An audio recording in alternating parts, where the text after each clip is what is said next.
Hello everyone, today we talk about the social and political evolution of the Italian communes between the end of the 12th and during the 13th century. So, I have done at this point several videos about the Italian communes, also about the rise of the lordships, the relations with the Hohenstaufen. So, but I realized that I had never done kind of a basic introductory video on how, what essentially the Italian communes developed in this, especially in the 13th century. It is considered the golden age of the Italian communes as institutions, in the sense that eventually Italy would remain based on these city-states as forms of government and so on. But let's say in the 14th century there is the rise of the signories, also the creation of the regional states. So something slightly different from the city republic, with essentially a provincial sized district, and something actually bigger. But it's very important to understand the history of the 13th century from the within the communes. I mean, looking at the city and how it worked from a political, social, economical, and also military point of view, to understand why eventually the great crisis of the communal institutions as, say, democratic societies happened. Actually, they weren't democratic in the sense we mean that today. They were oligarchies at all time. But they somewhat, however, had reached during especially the second half of the 13th century, after the defeat and death of Frederick II, a great popular organization. I mean, the so-called populace. So we will see now this essentially section of the city of society, the communal society, made up by merchants, artisans, money lenders, money exchangers, etc., judges, notaries, doctors. I mean, this bourgeoisie, we can't say, had taken over the previous knightly class that we will now look at more in detail. However, this was a moment of great expansion, especially from an economical point of view, that resulted eventually, especially at the beginning of the 14th century, into a crisis that goes along naturally with other factors of continental scale, actually, including the great failures that entailed also partly the Italian banks, as basically the English and French monarchies couldn't pay them anymore. They didn't have any more liquid, so there was this great capitalist crisis, say, that was accompanied also by other natural disasters and so on, that made all this huge financiary world at in Europe, Western Europe, in the beginning of 14th century, collapse and cause many other things, including, today we wonder whether the Black Death was a more like a consequence of the economical crisis of the West rather than a cause, for instance, as these are naturally questions that cannot be answered easily, nor can be answered at all, telling the truth, given the information at our disposal. But let's say that it was the populous commune had risen from this 13th century. Was a moment of great enrichment of Europe, where also the Italians were practically on the lead, because they were the ones who invested these enormous capitals they had earned from their trade activities. Also about this I've been really talking rather a lot. So if you're interested about all these topics, you can find them either in medieval Italy, Italy playlist, or in medieval society playlist, that deals especially also with this centrality of the Italians in the international, even intercontinental trade at this point, and their the fallout of the Italian financiary development all over Europe, as most of the wars at this point were also of the great national monarchies were founded by the Italians. The Italians were present on all the on the European markets as it is primary force as a monopolistic force, meant only certain areas of Europe tried to keep them out a bit, especially in the Baltic Crusades. But this is, you know, all background that you can go look at in those playlists. Before I begin, drink a little bit. Excuse me.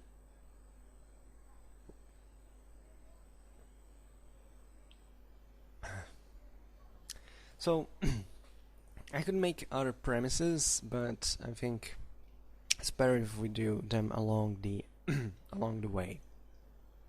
So first of all, the expansion of the Italian communes as a political, institutional expansion, economical expansion. I mean, this great rise that we've just talking about at a structural level was something that was rooted actually in the same past of Italy, considering its geographical position, its past, its infrastructures, its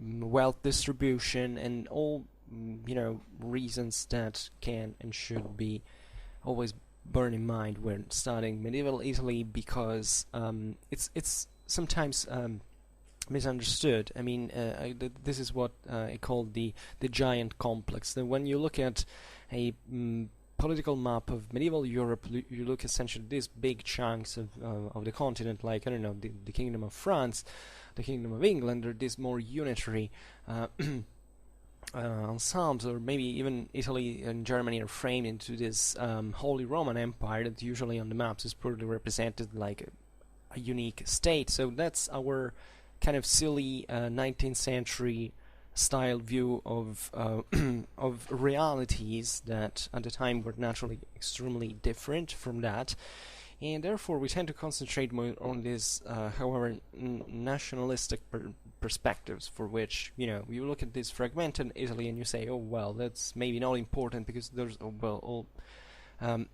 tiny city-states, and who cares essentially about them? Well, modern Europe is born from there, and the Renaissance was born in there. Italy was practically this enormous chunk of, also demographically speaking, like at the time 1/4 of the Europeans were Italian. The wealth of the peninsula was enormous compared actually to just France could in terms of sheer quantity of resources could compare with the Italian peninsula.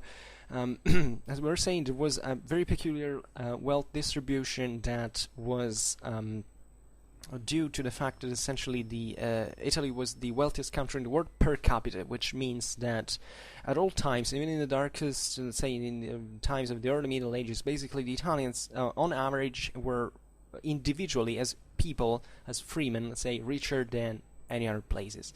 France was wealthier, for instance, overall, but the wealth was concentrated in the hands of a few people. See the feudal aristocracy.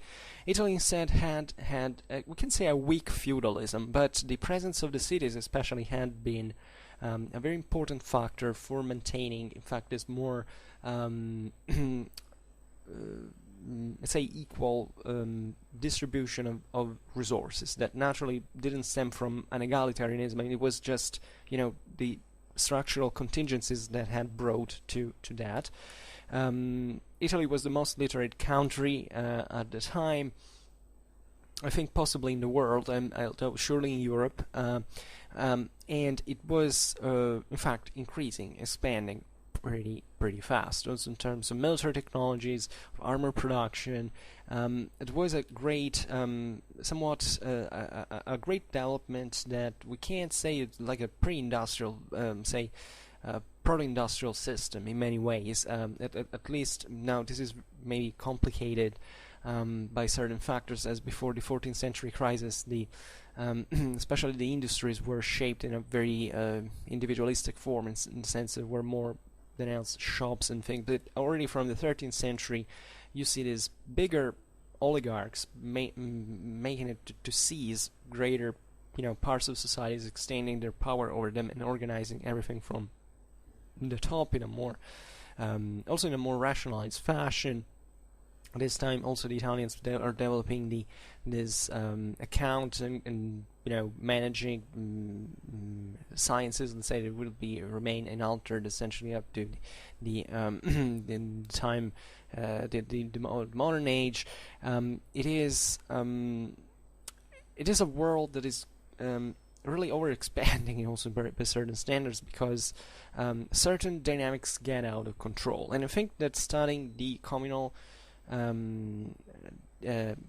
Italy in this sense, so from a political institutional point of view, is very important, because it also helps you understand how all these changes were reflected on society, and how this eventually brought to certain developments, but also that brought to the same crisis of this communal institution in many ways. So there had been, however, also other political factors related to more external phenomena, like first of all the clash between the empire, or better the Swabian dynasts, against the autonomies of the Italian communes. This is something that maybe I will have to discuss more in detail, and today we won't, because although definitely during the 13th century there are these very heavy and bloody and devastating wars against Frederick II, really the moment in which the Italians had risked to be fully subjected to the subdued to by the Hohenstaufen dynasty had been fundamentally in the second half of the 12th century, and the Italians in this sense had kind of won their own autonomy by defeating, in fact, the imperial armies that incidentally were made up sometimes also not just of Germans but also of Italians, as also in here this dichotomy German-Italian doesn't mean much. But indeed, especially the more you go on, the more you realize that these two systems, north and south of the Alps, were kind of distancing a little bit. I mean, in early medieval times, Italy and Germany were kind of always different naturally, but much more intertwined in many ways. From especially the 14th century, these two systems distance themselves for certain things. Actually, for others, they get closer, especially northeastern Italy and southern Germany always kind of make a very important also economical system on their own. They begin to do that, but let's say that definitely with the defeat of Legnano, that I also discussed from a tactical point of view, if you're interested in my videos, it's in Medieval Italy playlist, was the great moment of, okay, we won our autonomies from the empire, so that the Italians never, of course, opposed the empire. At the time, there weren't at all these national perspectives for which it was the Italians versus the Germans. Absolutely not.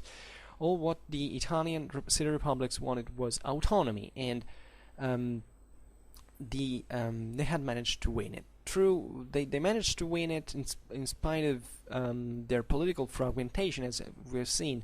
Basically, every Italian city-state was something on its own, politically speaking, and there was a common sense. I mean, these central, especially central, northern Italy, kind of understood each other. They had a lot in common. We'll see today, especially with the podesterial system, how homogeneous actually communal Italy was in many ways.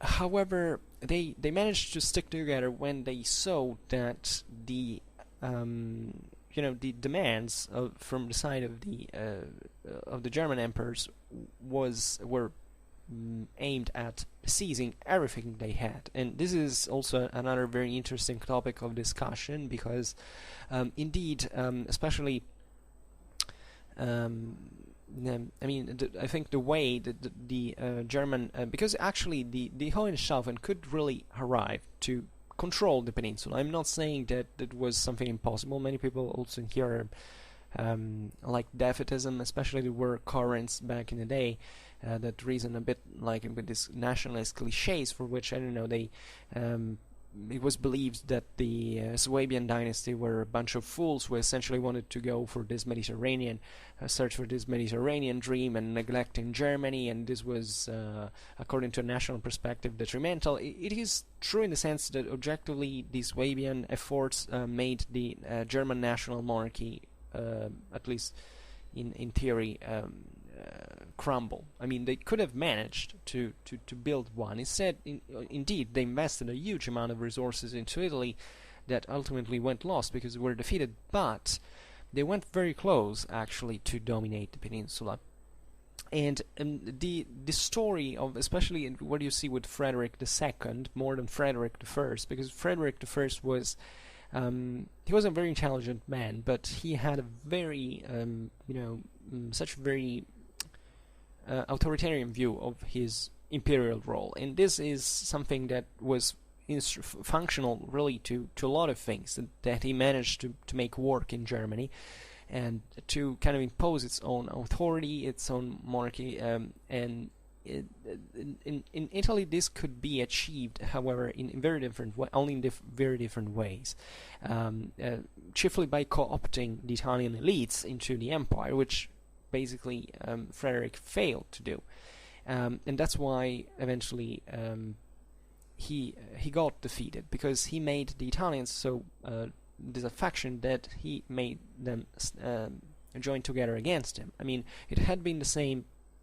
Italian cities that had called him into Italy, because there were other cities that were bullying the others, chiefly Milan with other. This started in Lombardy mostly because the communal movement was essentially the strongest in there. So also this early expansion of cities like Milan, for instance, was even something that predated Tuscany, that arrived kind of a generation later in its developments.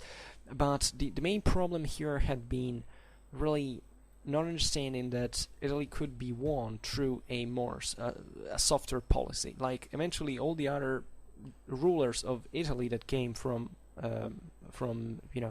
foreign countries were at a certain point obliged to do, because this was a too effervescent system to basically hope to invest enough resources to extinguish it, because it simply was stronger than anyone else at that point. Overall, the city-states were small individually, but all the system together was a giant in that sense. So it was extremely difficult. And under Frederick II, the same mistake was in part repeated, because at the time of Frederick II here in the 13th century, it's beautifully evident that this side, especially of the Guelphs and the Ghibellines, we'll see now, if you have never heard about them, but I guess so actually, but we'll explain it later. But this was much more transversal at this point, in the sense that during at Frederick II's times, Italy was objectively split between the pro-imperial and the pro-papal side,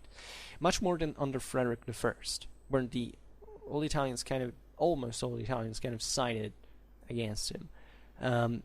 Under Frederick II, he began to use this more this cooptation, we can say, so that there were bunch of the Italian cities that were, half of the Italian cities sided for him, others were fighting against him. But also in there, he used iron fist. Frederick II changed personas accordingly to the various parts of the empire that he wanted to rule. He was a different ruler when he ruled in Germany. He was a different ruler when he ruled in Sicily. He was a different ruler when he ruled, in fact, in Italy.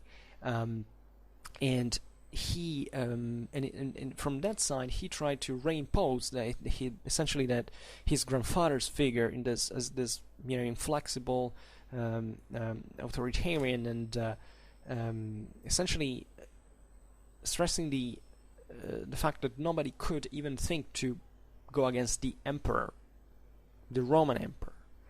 But also in there he went too harsh, and even the same allies that sided with them when it came to to destroy, to punish those other Italian city-states that had been defeated at times during these extremely bloody wars. They said, okay, but why do we have literally to raise them to the ground, not to give any option? These people will keep fighting till death at that point, because they have nothing to lose at this point.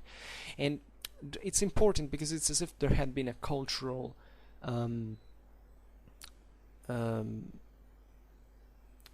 limit to understand this system. And indeed, this is important to understand, because Italy was an exception at this time. I mean, no other country in Europe worked anything like that. The closest that existed to Italy were the Flanders, that, however, were still much more framed in a feudal pattern that Italy was. Italy at this point was even fighting essentially against the feudal elites that were normally siding with the emperor, because naturally the local Italian lords wanted to rule over this system and by getting a sanction from the maximum political authority that was the one of the empire. And in fact, I have explained in part this in those videos about the Italian lordship, the beginning of the Italian lordships that originate essentially from this time of clash with. There were all Ghibellines, that is, siding with the emperor. Here there is this video that can be interesting for you. The first Italian lordships, Izzolino da Romano, Umberto Pallavicino, and William VII of Montferrat, that actually show decently how this took shape exactly under Frederick II, because these were lords that were essentially co-opted. Some of them were even Guelph at the beginning, but they saw profitable to at a certain point to follow the emperor because he could give them sanction for. And these are very important processes, also very much overlooked in medieval history.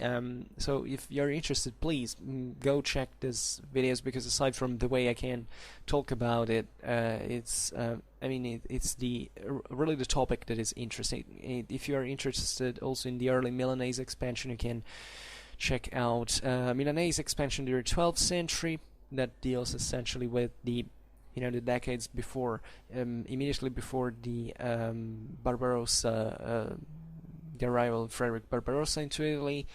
I've done something from an institutional point of view. If you're interested, I made a video that got very few views actually. So that is consuls in the communal world. It's more about the 12th century, but in this sense it paves the road for the 13th to understand a bit of the demographic expansion of Italian communes. That's also interesting, because it gives you a bit of more a dimensional measure, quantity measure of how these systems were in expansion. The crisis of Italian communal institutions, that's another nice video that one of the few videos I'm satisfied with.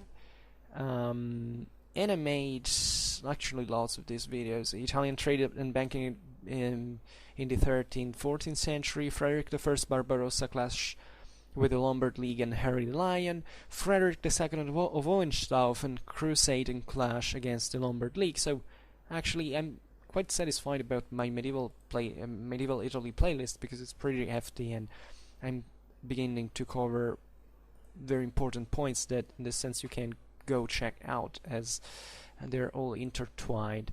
So it's a very complex system, the one of communal Italy, but once you get the essentials right, and this is always the same thing in history, the important is to get the essentials right, then you can go deep in, but I'm trying to set these essentials, and at least I hope to be able to deliver you this to explain these topics in a consistent way. So the point I was making is that the golden age of the Italian communes started with the Peace of Constance. So at this point, the Holy Roman Emperor was obliged to recognize the Italian communes a large degree of autonomies. The Italian communes had, as always, to swear allegiance to the Holy Roman Emperor, which was really normal for them. The Italians never thought to say, "Okay, we don't want the emperor." No, it was normal at the time that an emperor ruled over those lands. These were lands of the empire. As a matter of fact, these were much closer to Germany historically than other countries that had always remained out of the German rule.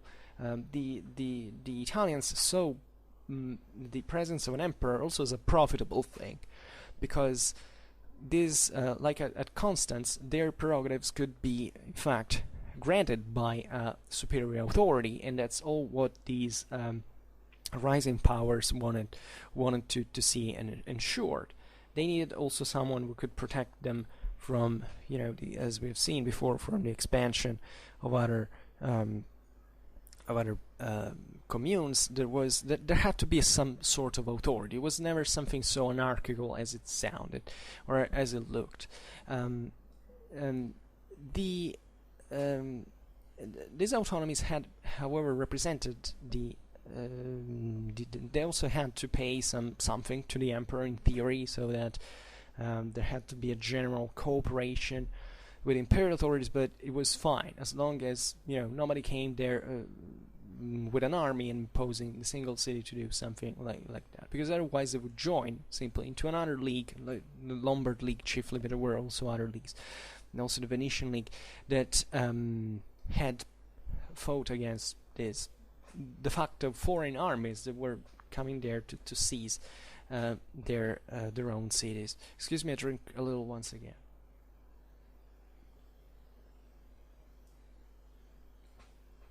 So after the Peace of Constance, it's as if all these energies that in the previous decades had been so intensely invested into fighting against Frederick Barbarossa now had been freed indeed, and could be used for expanding into the same Italian peninsula. So this gave rise actually to an an enormous increase of warfare in the peninsula. This is what it is. Italian communal history is chiefly a history of war, of constant conflict, of constant campaigns, and there is an evolution in here. I hope I will be able to discuss this in my military history videos as well, because that I make this general medieval history videos also as a to give a background, and especially chiefly on the political and social context that where the military events took place, because if you don't understand the political and social context, you can't understand military history by definition. And the generally speaking, you see that after the Peace of Constance, there was a strengthening and a progressive structuration of communal autonomies. This was not something so say positive in the sense that from an individual perspective, because basically this meant that all those powers that at the time had existed into Italy as kind of especially in the feudal balance of the peninsula, now were threatened by the growth of the communes. This is an old story. Actually, it's an old conflict going on between chiefly the rural and the urban elites that actually were, especially at the beginning, kind of the same thing. But at this point, it's really the city, as physically speaking, that is rising and expanding over the countryside. Very progressively, this is something that takes it reaches its peak and moment of maximum after actually 1250, so after the wars against Frederick II. But this this general trend had began also before, and in the case of Milan against Frederick Barbarossa is kind of the prince example, the principal example. But these cities were also physically growing. I mean, there is a stage in expansion that deals also with the actual building of these cities, literally. I mean, these were cities that were expanding also from the ancient Roman ring, that were growing in size and population, they were accumulating wealth and building structures within and infrastructures in the countryside. So it was really a world that was changing also in terms of, of landscape. There is a progression into this that is also quite evident from the sources. And the main problem is, however, to look at the political side, in the sense of how did really this happened? What were these powers who were expanding? What was the Italian commune in practice? So, originally speaking, especially the Italian cities had been kind of ruled by the figure of the bishops. I mean, bishops in Italy had reached a great power, especially in Ottonian times, because the Ottonians had basically tried to expand into Italy by backing the urban episcopal elites against the feudal rural elites at that point, since they had no other way basically to make it through the peninsula in other way. So the bishop had kind of guided since the 10th century, so in this moment also of expansion that followed in the answering centuries, that answered in following centuries, of the kind of the episcopal power catalyzed the development of these communes. The commune still didn't exist at the time. The commune is something that begins practically from the 12th century as a political institution. This had begun essentially through the same feudal elites in part that had been urbanized. Now it's complex and complicated, so we have to look at it in another moment. It's just at this point basically the city takes over the same episcopal power.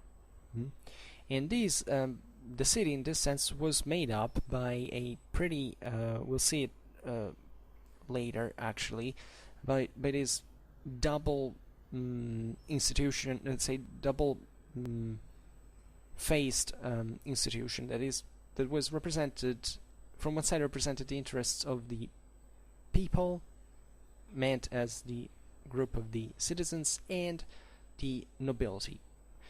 That was instead the consular nobility, the knightly nobility, the one that essentially were the feudal elites that had come to live into the city over the centuries. So that ruled from there instead of from their castles in the countryside. They still, however, kept in large numbers. It's very complicated sometimes to explain this story because it's very difficult to make very sharp divisions in here between the people and the nobles, or between the Guelphs and Ghibellines, and between the city and the countryside, because it was all intertwined actually. Even the same episcopal power was deeply, engaged into the political affairs. It never got completely expelled from this balance, excluded from the political and military affairs. So at this point, however, generally this communal institution starts also to obstacle the traditional episcopal authority, and there was actually it was a very harsh fight, because bishops, as we were saying, were quite powerful as well. So there were also very violent episodes and exiles and clashes and urban battles and so on. And just think that also bishops in here were not like no one at this time. They were framed into an ecclesiastical hierarchy. So even at this, every time there was a contrast with a bishop, it could really cause many other effects, because this bishop might have been someone who, I don't know, it depends. If it was a big name of the Guelph alliance, this could mean that maybe the commune would preferably side from the imperial side.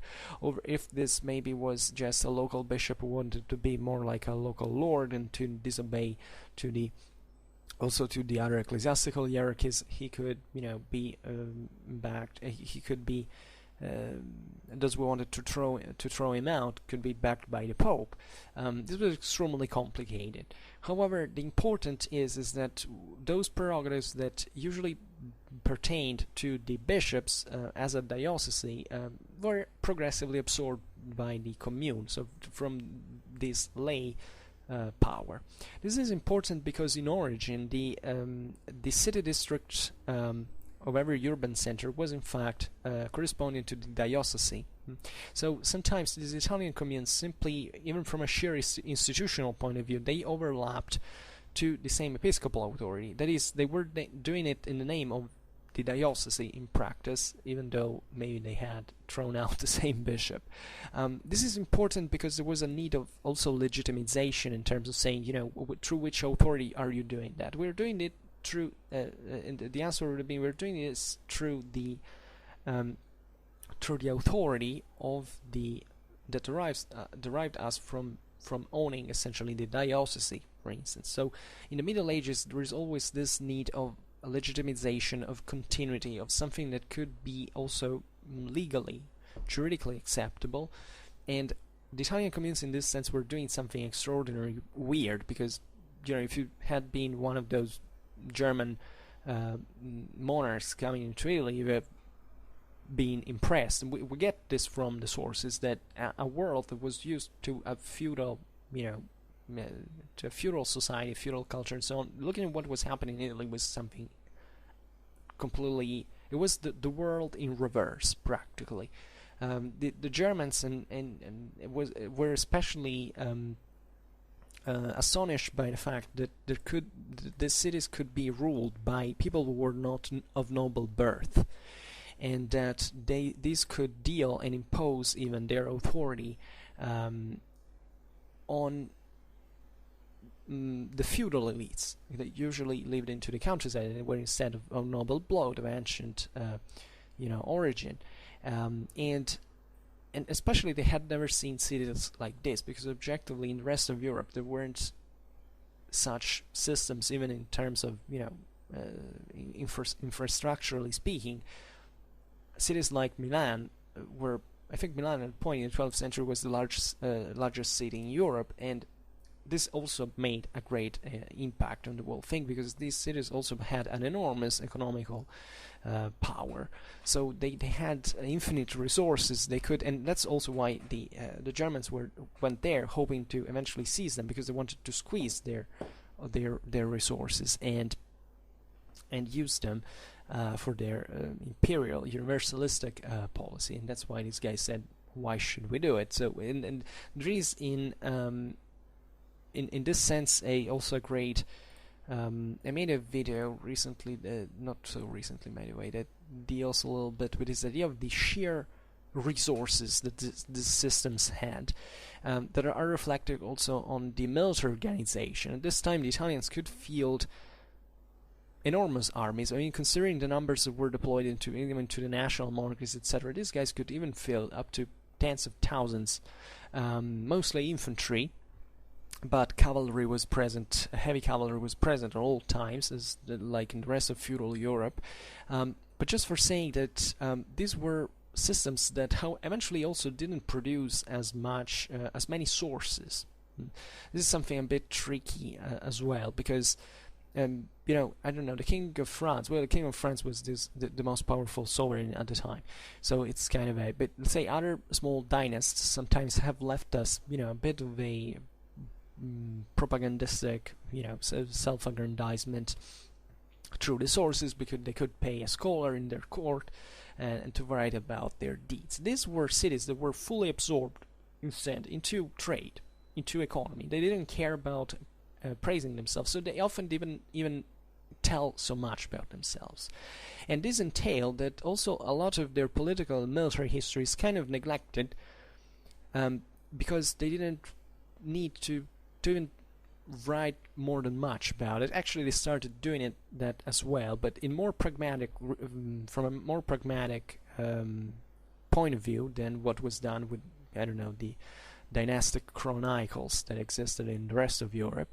But looking at the numbers, you realize these guys fielded an enormous quantity of men and material. It was incredible. And I made a video in this sense to stress this, that it's material wealth of communal infantries, that in this deals chiefly with the infantry as in fact the expression of the popular classes that at this time were in fact pretty speedily on the rise, also against the communal the feudal elites that still were ruling a bit, either in both in the cities and on the countryside. And this is very important also for military history, because indeed the Italian communal infantries were extremely important to achieve those military goals against the and the imperial armies that were largely feudal, largely, but they also had Italians themselves in there. But the point is, the Italians had at this point kind of the best infantries in Europe, and unfortunately for them, they didn't make it in the 14th century to make it like other parts of Europe, to basically reach the say the complete autonomy of infantry from cavalry that lasted for essentially half of a century in the first half of the 14th century. Because at that point the communal institutions were about to collapse, but still they had enormous armies of infantry that still, albeit not being fully autonomous from cavalry, tactically speaking, as well as politically speaking, they still were a pretty amazing feat. Kind of, if you look even at, now we're digressing really, but this material wealth was so big that sometimes, even in episodes like the campaign of Henry VII in the second decade of the 14th century, sometimes you see that even the imperial armies couldn't even attack these cities because they were so stuffed with infantry of people, armored also sometimes, as well as the feudal knights that were just commoners, by the way, that it was practically impossible to enter in these systems. They were impregnable. There was and their life was a mess. I mean, politically speaking, this was internally a terrible mess. But when in situations of emergency, they could, put onto the plate onto the table so many resources that sometimes it was impossible even to hope to control them. So that even other political forms of control had to be necessary to be. But I know this sounds a bit confused, but I will have to deal in detail with all of these things one day, because actually they're so fascinating, besides being extremely important to understand. The point I was making, though, is that at this time, the commune, having basically overthrown the bishop and having constituted as practically as a state on its own, began to extend and consolidate those conquests that had been already carried out in the territories that were close to the city. This normally happened just within the city district. I mean, these cities were not all much about war. The Italian communes, were, I just said it, that they made a lot of war.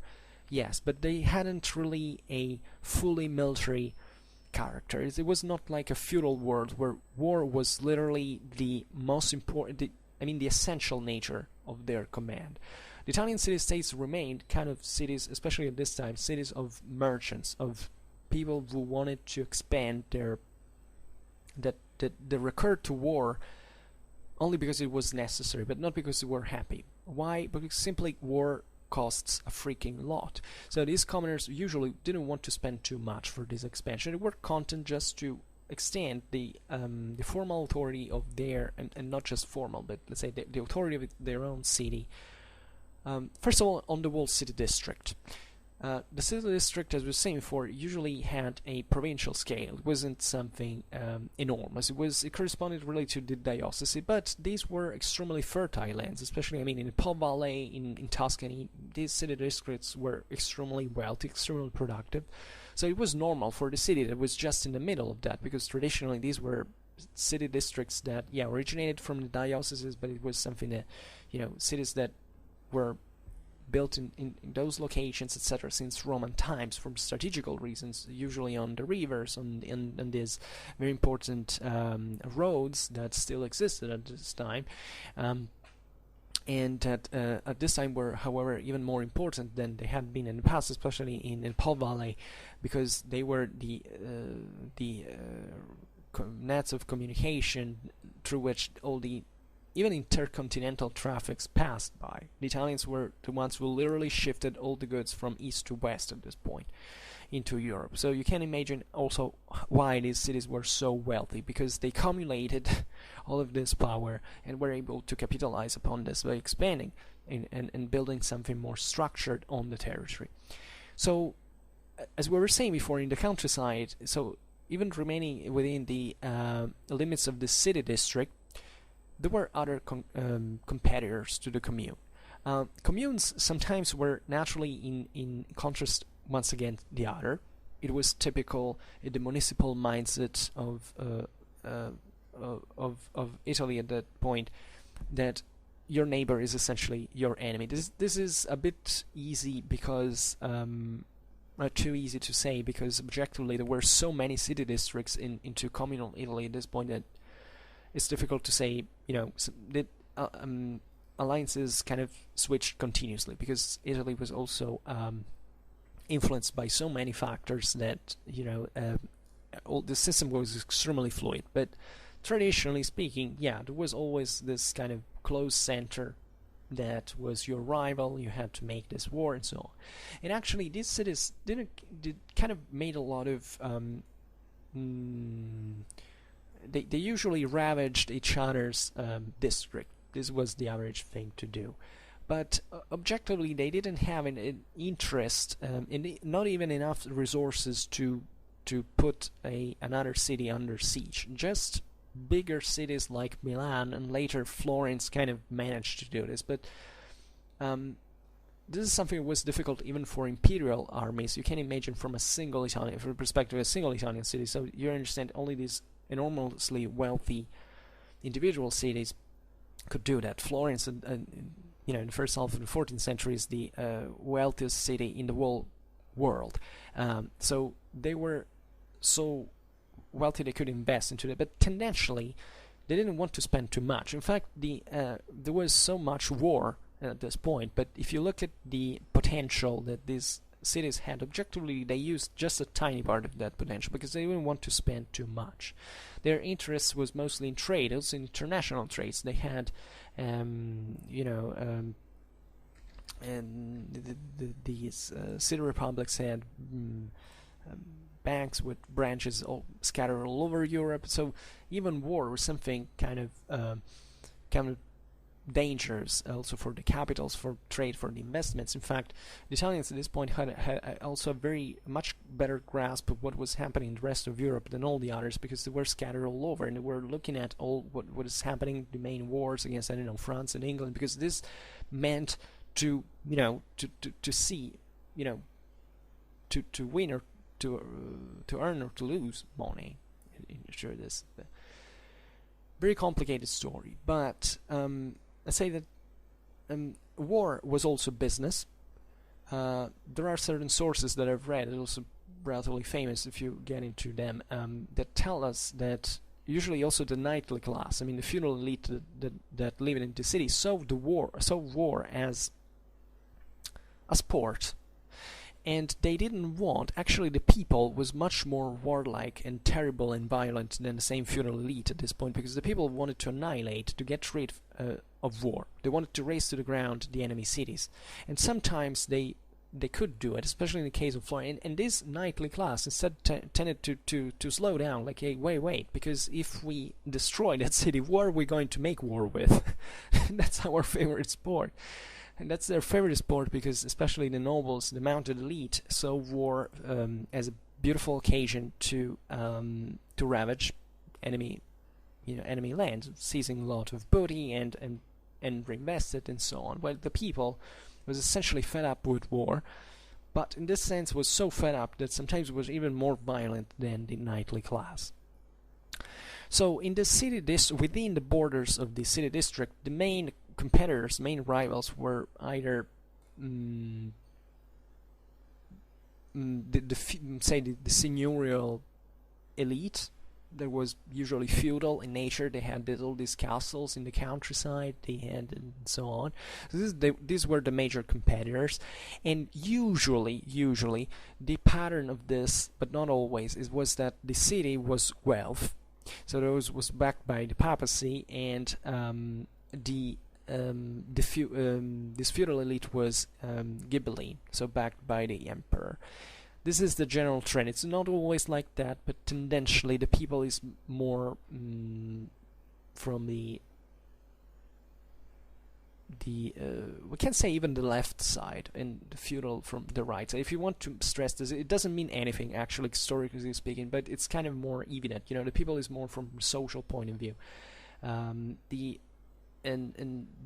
feudal elite is more for, you know, this general order and frame that has to be imposed. So yeah, I know it's a brutal approximation, but if it is easier for you to picture it, don't say it in these terms, but just think it's similar to this in theory.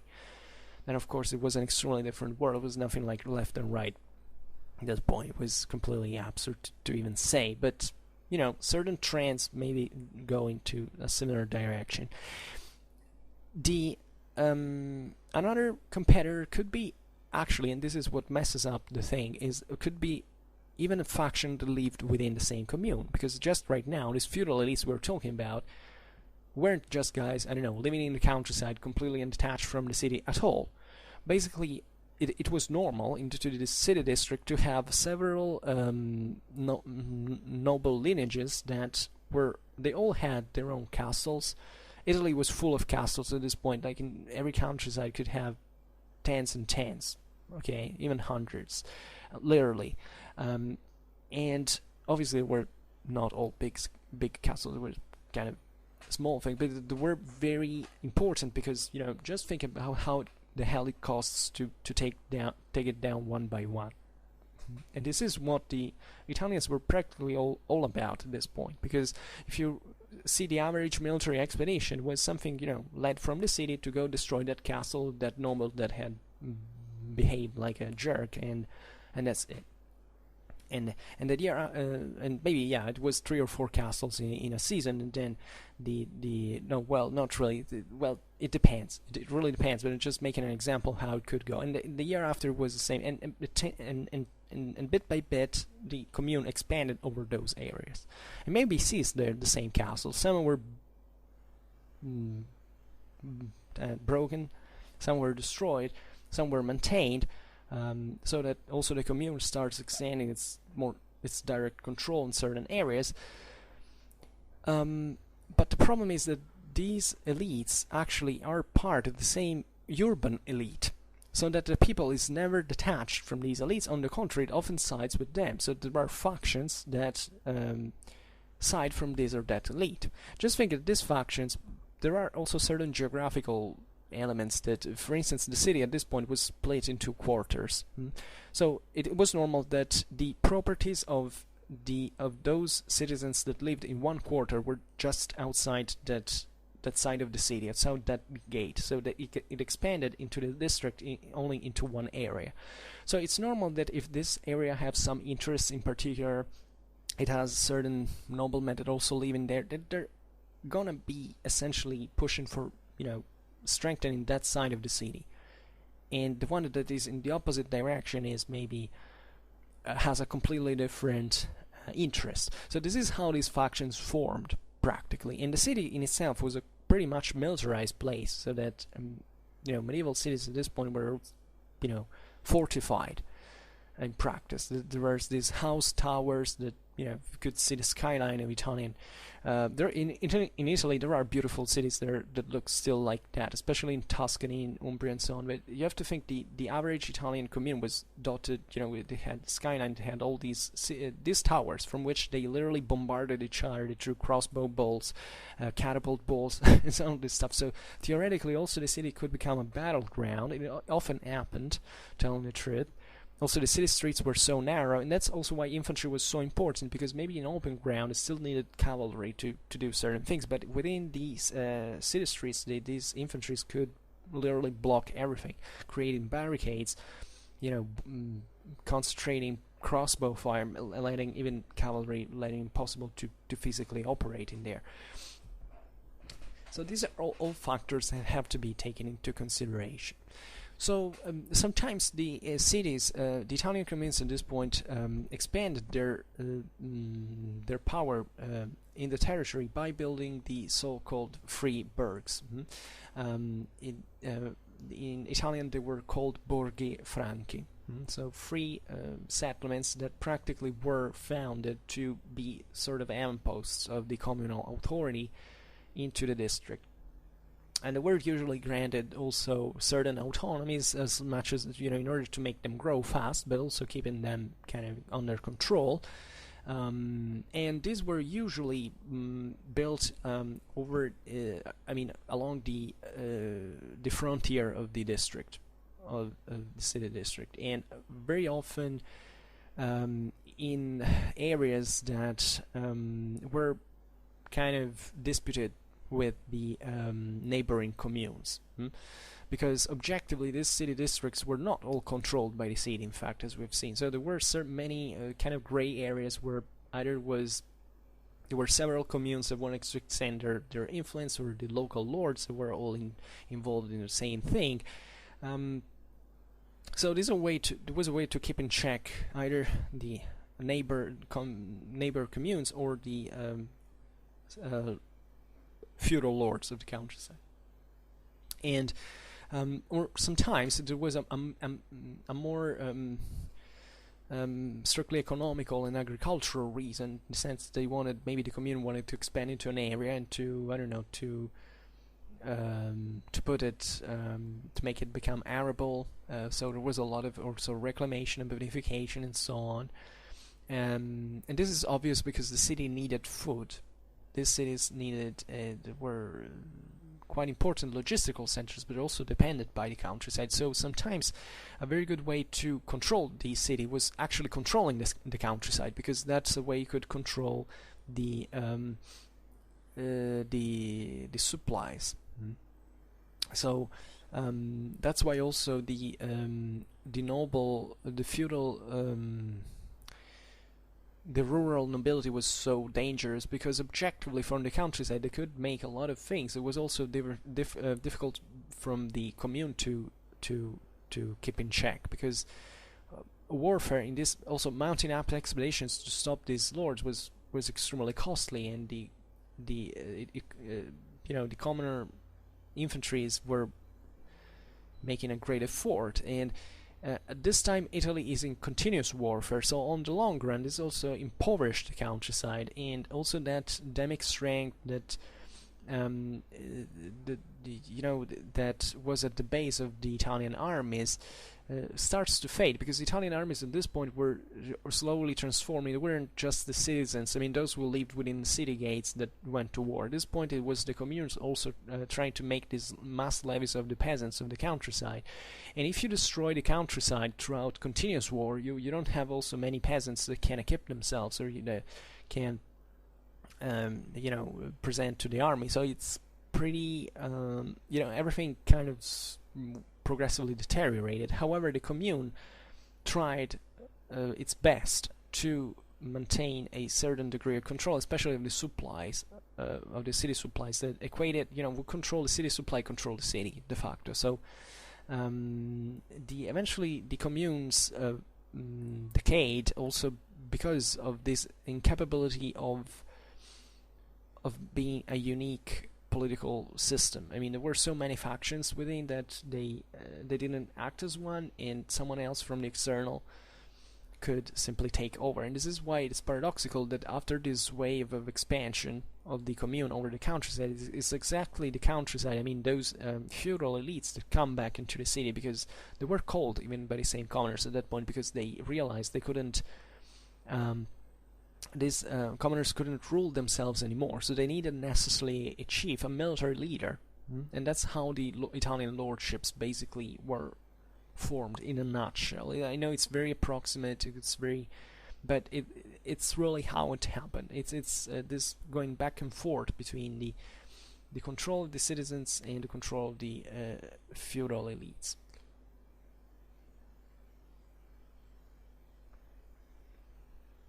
So, however, in a more traditional fashion, there was the division between nobiles and populares, in as it was said in Latin. So essentially, the city was politically and socially split in two sides: the popular one and the nobiliar one. So these were essentially the expression of the relative,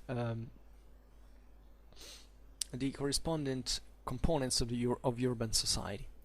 The first one, the populace, was so the people, popolo in Italian, was made up largely by those guys we were talking about before: the merchants, the artisans, the craftsmen, the operators of finance, like money exchangers, bankers, judges, notaries, doctors, and these were rising pretty much because as much as economy progressed, naturally more people could specialize into this more kind of developed roles. Italy now was on the lead also in the juridical studies. Medicine was pretty much studied. It was a great technical development as well, technological development as well.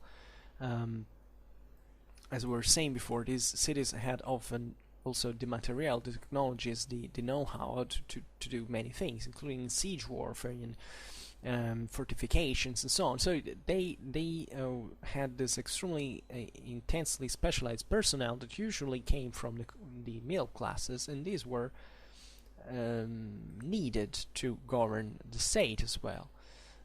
The Italian, the communal governments at this point were kind of also pretty much developed. They were heading towards this kind of a centralized fashion. They had their own councils, their own magistrates, their own archives, so their own palace. So they're all buildings of power. It's not to underestimate, because a building at this point, especially when built in stone and so on, it was a manner of, it was like a fortress in itself. It meant to dominate the city part.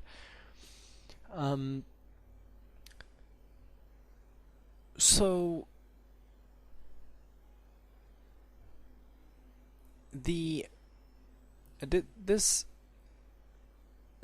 class was practically the most numerous, and the one who was also dominated, more motivated to have a direct representation, a direct complex representation of their own interests within the city, and they were. This side was backed usually by the, politically and also in terms of organization, logistically speaking, by the wealthier guilds. So the in Italian they're usually called the arts, not the guilds like in Northern Europe, but this is what they were practically. They were corporations that were usually coming from the people, in fact, and they were enormously wealthy because they were the ones who actually owned the warehouses, they controlled the city traffics. They had this enormous wealth, so they started to have also very an ever growing, an ever greater political weight, and the commoners, I was saying before, also were backed by this. Where they could use this militia. It was structured on a residential base, so either the cities were usually divided into these vicinities, also in the countryside, by the way, in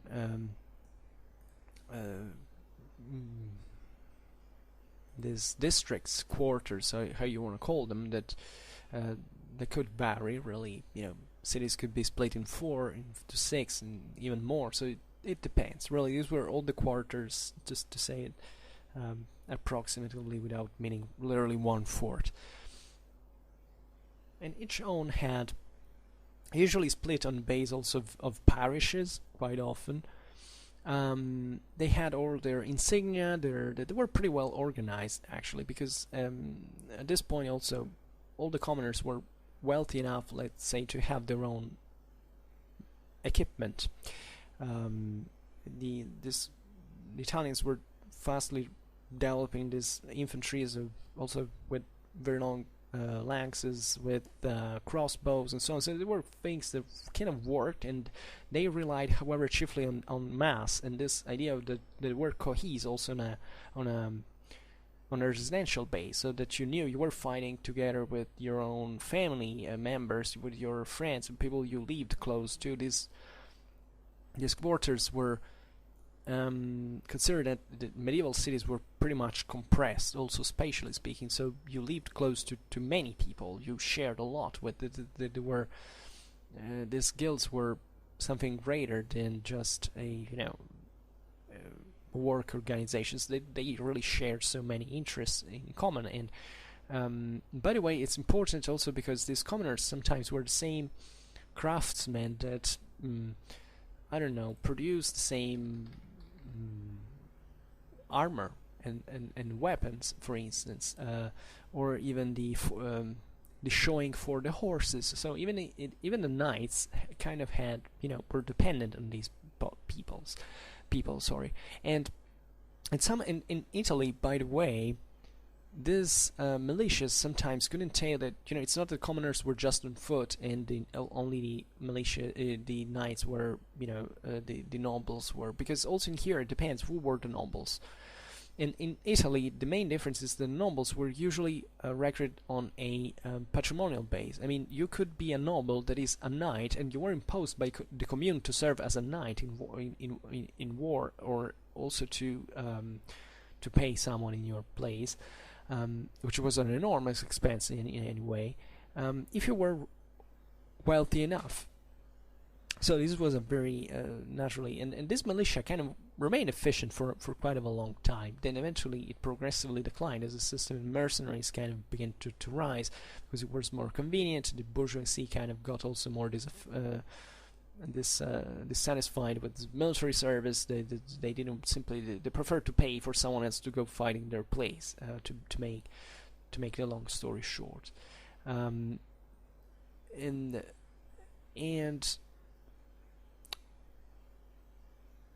And however, there is also in here a very, say, approximate pattern you can read this phenomena in, that is essentially that the people was enemy of the nobility. So the people on foot that fights against the nobility on horseback. There was definitely a social contrast in this sense, but objectively these were two components of the commune that could not really ever be separated.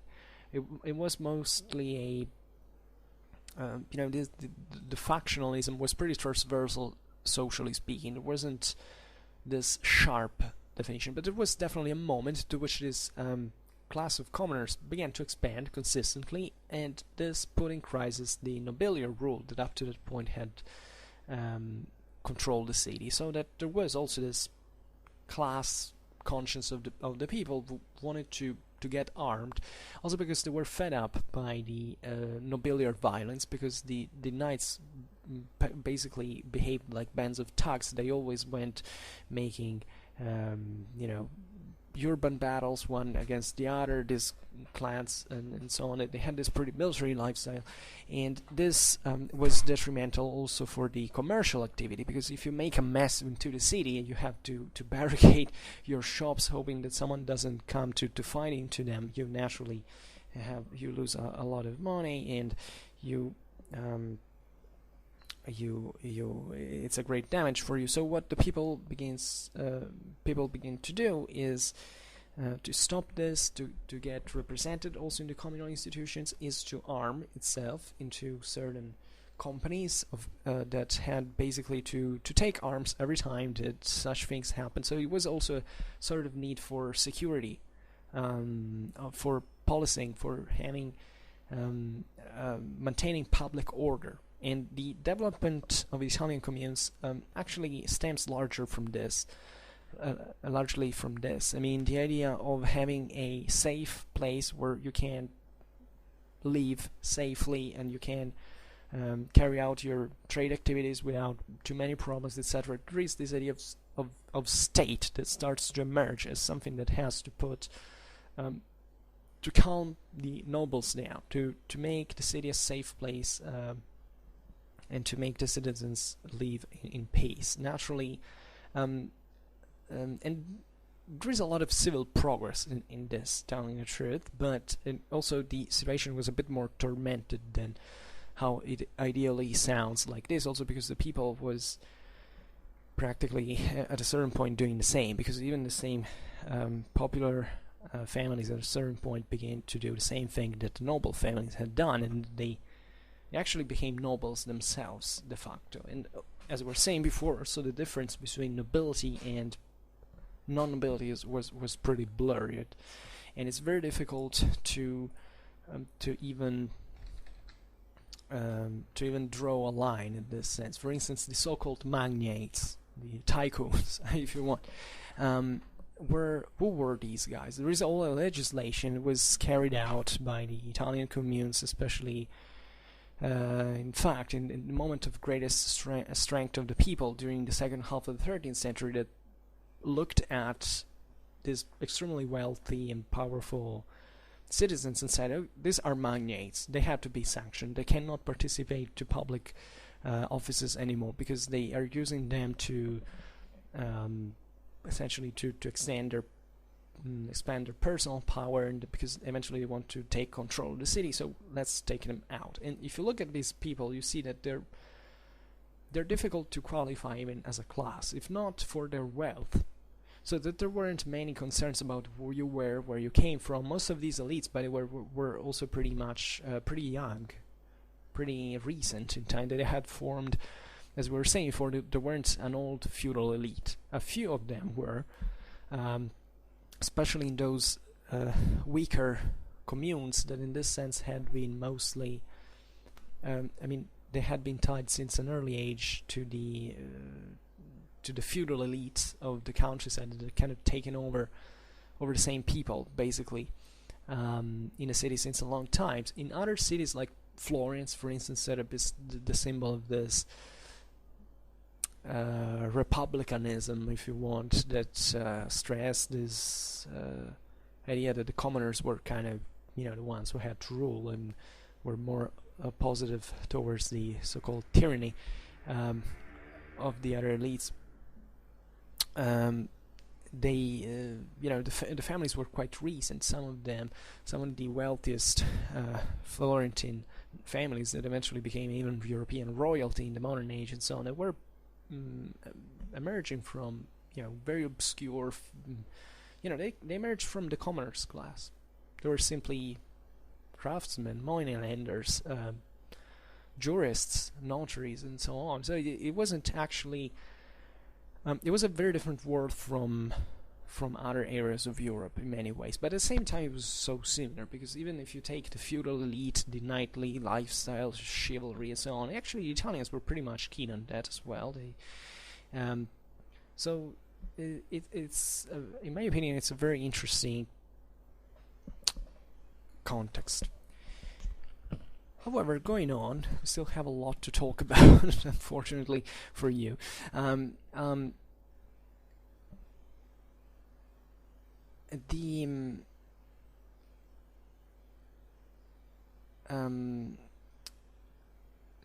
point that has to be, and this is a bit of the more negative side of the so-called populace indeed, is that when we talk about the popolo as such, we're talking about only the citizens proper. I mean, not all the people who lived into the city were citizens. There was just a class that had to be practically wealthy enough, that had gained this status in, originally speaking, in a very informal way. Because consider also this, we're not talking about states now. There was nothing completely sanctioned. There was a lot of autonomy in the political practice, so that even the nobles and the people emerged as, just as we've seen today, just as names. There wasn't nothing sharply defined as, you are this or that. It depended from which side you leaned, essentially, or what kind of interests you had. So this was extremely fluid system. However, at a certain point, these commoners began to also emarginate other strata of the population.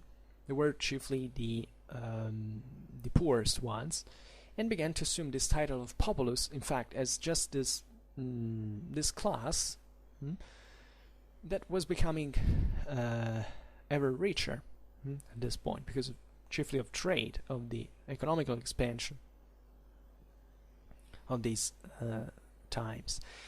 And all the others, they were actually the salaried workers, so the guys who actually worked for them, those who also were kind of the bulk of the economy in many ways, but they didn't have enough contractual power to make much of a stand in this sense.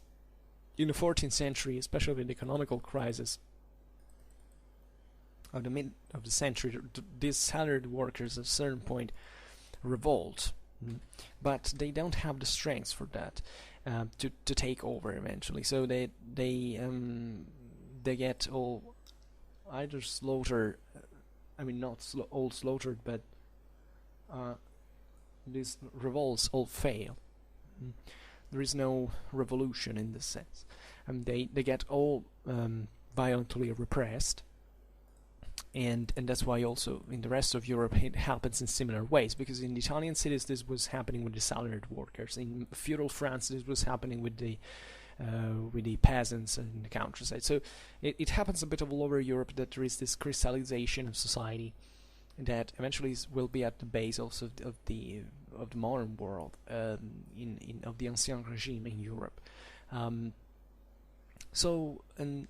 there were also other people of different extraction that came, because by the way, these cities had expanded chiefly also from an endemic point of view, because of immigration. At this time, you know that endemic growth in Europe had very low rates.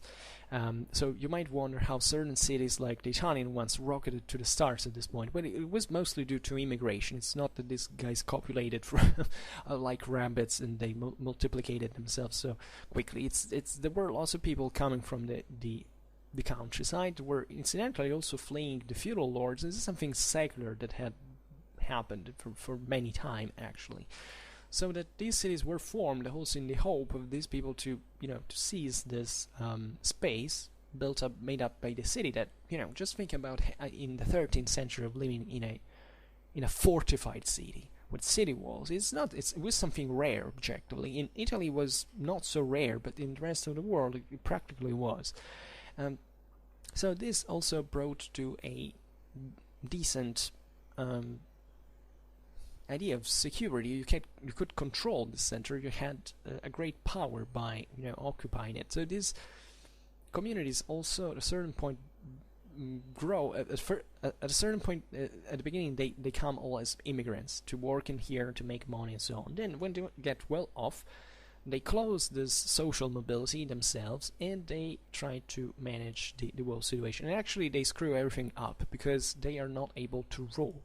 These commoners were not, paradoxically the feudal elites were better at managing the communes in de facto, because they had a much greater strategical vision than the commoners. They might have been bands of thugs resembling mafia style lifestyle, something like that, because that was it. Essentially, the feudal elites in Europe were nothing but this. But at least they had first of all, they had a much broader horizons, especially from a political point of view. They were more capable. They were more interconnected, also connected internationally. They had this, rules that existed in feudal society. They were also quicker to realize things because they lived both into the city and the countryside. They had castles, they had military readiness.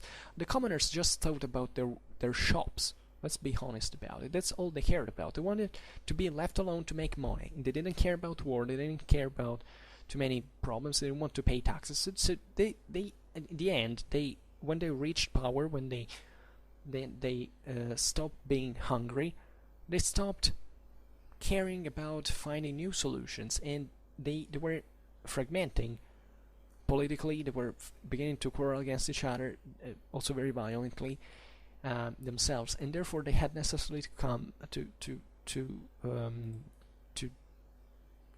call someone, help them to govern, and this brought in turn to their own crisis and the rise of the lords.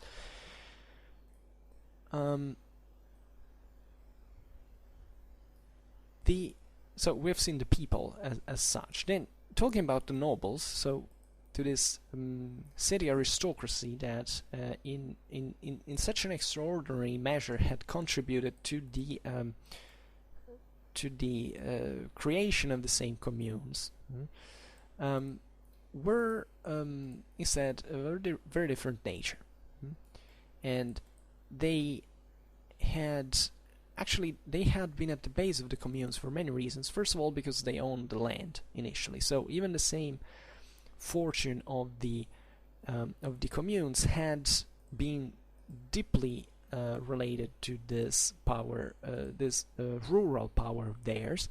In fact, I made a video that, if you give me 1 second, I get to you, that discusses essentially this: how this urban society of low medieval Europe actually owes everything to the countryside, because this was still a pre-industrial society. Everything started from the countryside, economically speaking. The cities represented just the surplus of the countryside in all their magnificence, so that we obviously look at the Italian humanism and Renaissance, we see these beautiful cities, beautiful architecture, but all of those resources came de facto from the land, from the outside, that we tend to neglect in part. So the title of the video is Countryside and Cities in the Economical Revival of Medieval Europe, so if you're interested, that deals also with this phase of the Italian communes. And they had brought, talking about the noblemen in a sense, they had brought all these resources. They had been great organizers. One of the greatly underestimated and overlooked chapters of medieval history is how, in fact, this great trade revival of Europe was actually started by the feudal elites, not really by the cities. The cities were only those who started to grow at the margins of this and eventually becoming more powerful, the same feudal elites, especially in countries like Italy. But it was always this chivalric class that had started it all, this feudal class that started it all. And their lifestyle, even in the city, was both chivalric and military at the same time. The militia proper actually originally defined the milites proper, so these knights, not the commoners. We talk about militia in general because now we linguistically use it in this way, but in the Italian communes, if you ever read in the sources the militia, just know that that's referred to the knights, not to the commoners. The commoners are called simply the people, or societies of the people, because these were also associated in different. Also, the knights actually had their own chivalric societies that were inspired to things like, I don't know, the Arthurian cycle. They were all soaked into this, with this chivalric mindset as well, to make tournaments. They had, they had this kind of thing, and they were the true military elite of the commune for a long time. As we were saying before, into the Italian communes, at the end of the day, doesn't matter how the noblemen were marginated, the fact that on the battlefields, they were always the ones who made the difference. And this is also a very important chapter we'll have to discuss at some point. However, the nobility at this time was increased in its numbers by essentially welcoming into their ranks, those representatives of the most authoritative figures of the mercantile class, and also from, in fact, other nobility that was essentially coming into the city from the countryside. So, as we were saying before, the militia was also pretty open socially. You could become and initially the commoners naturally wanted to become like the knights. So the commoners had this class conscience, like, they want, I don't know, we have to stick together because we are commoners. Like, no. They had come into the city to make money, and if they became rich enough, why not being part of the elite?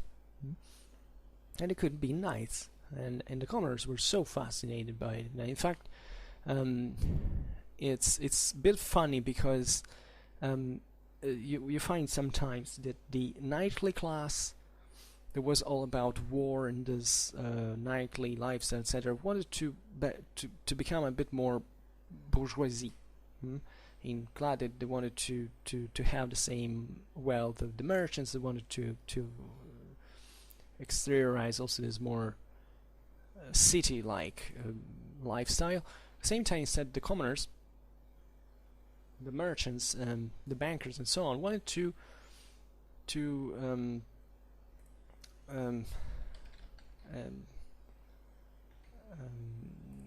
kind of redeem themselves, socially speaking, by adopting the nightly lifestyle. So there were many points of contact between these elites, and they were pretty mixed, blended at a point, all on a sensual base, because simply the commune told you that you were part of that elite if you were wealthy enough. And at that point you were also imposed to fight on horseback, because you were rich enough and you had to provide that from the commune. One day we will be get much more in detail to the military organization of the Italian Communes. So it's also very interesting.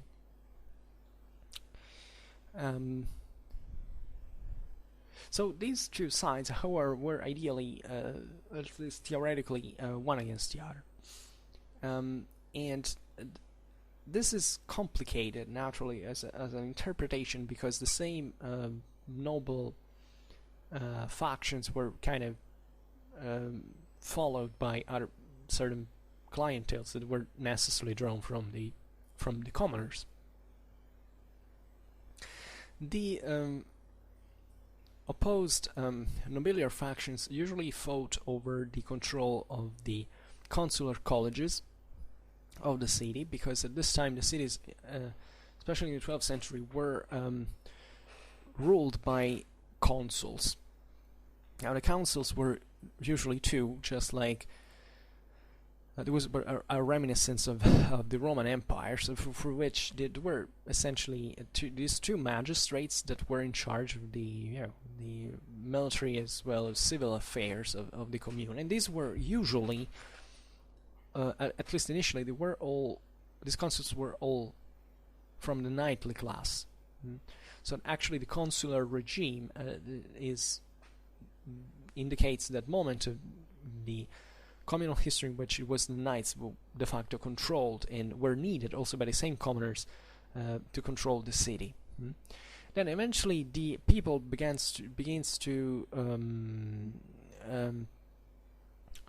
basically impose its own consul, or certain other councils that were, because the consuls naturally met up in certain city councils that, so the participation also of the bishop, of other great figures. So also in here the transformation was pretty progressive, but at this point the consuls wanted to monopolize the control of the councils, and also the knightly class wanted to monopolize the councils and the consular collegia in practice. So they would fight over it, even against either other knights, other noblemen, or also against the commoners that wanted to get their own share of the government.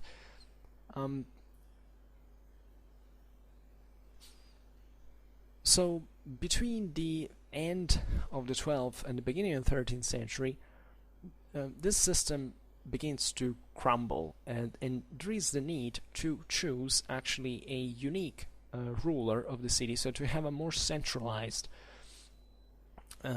government that was represented by the so-called podestà. It takes its name from the Latin potestas. So he had these faculty essentially of ruling over the city as such. So this podestà was nothing extremely, it was not a matter of centralizing much the power, on the contrary, because actually the podestà arrived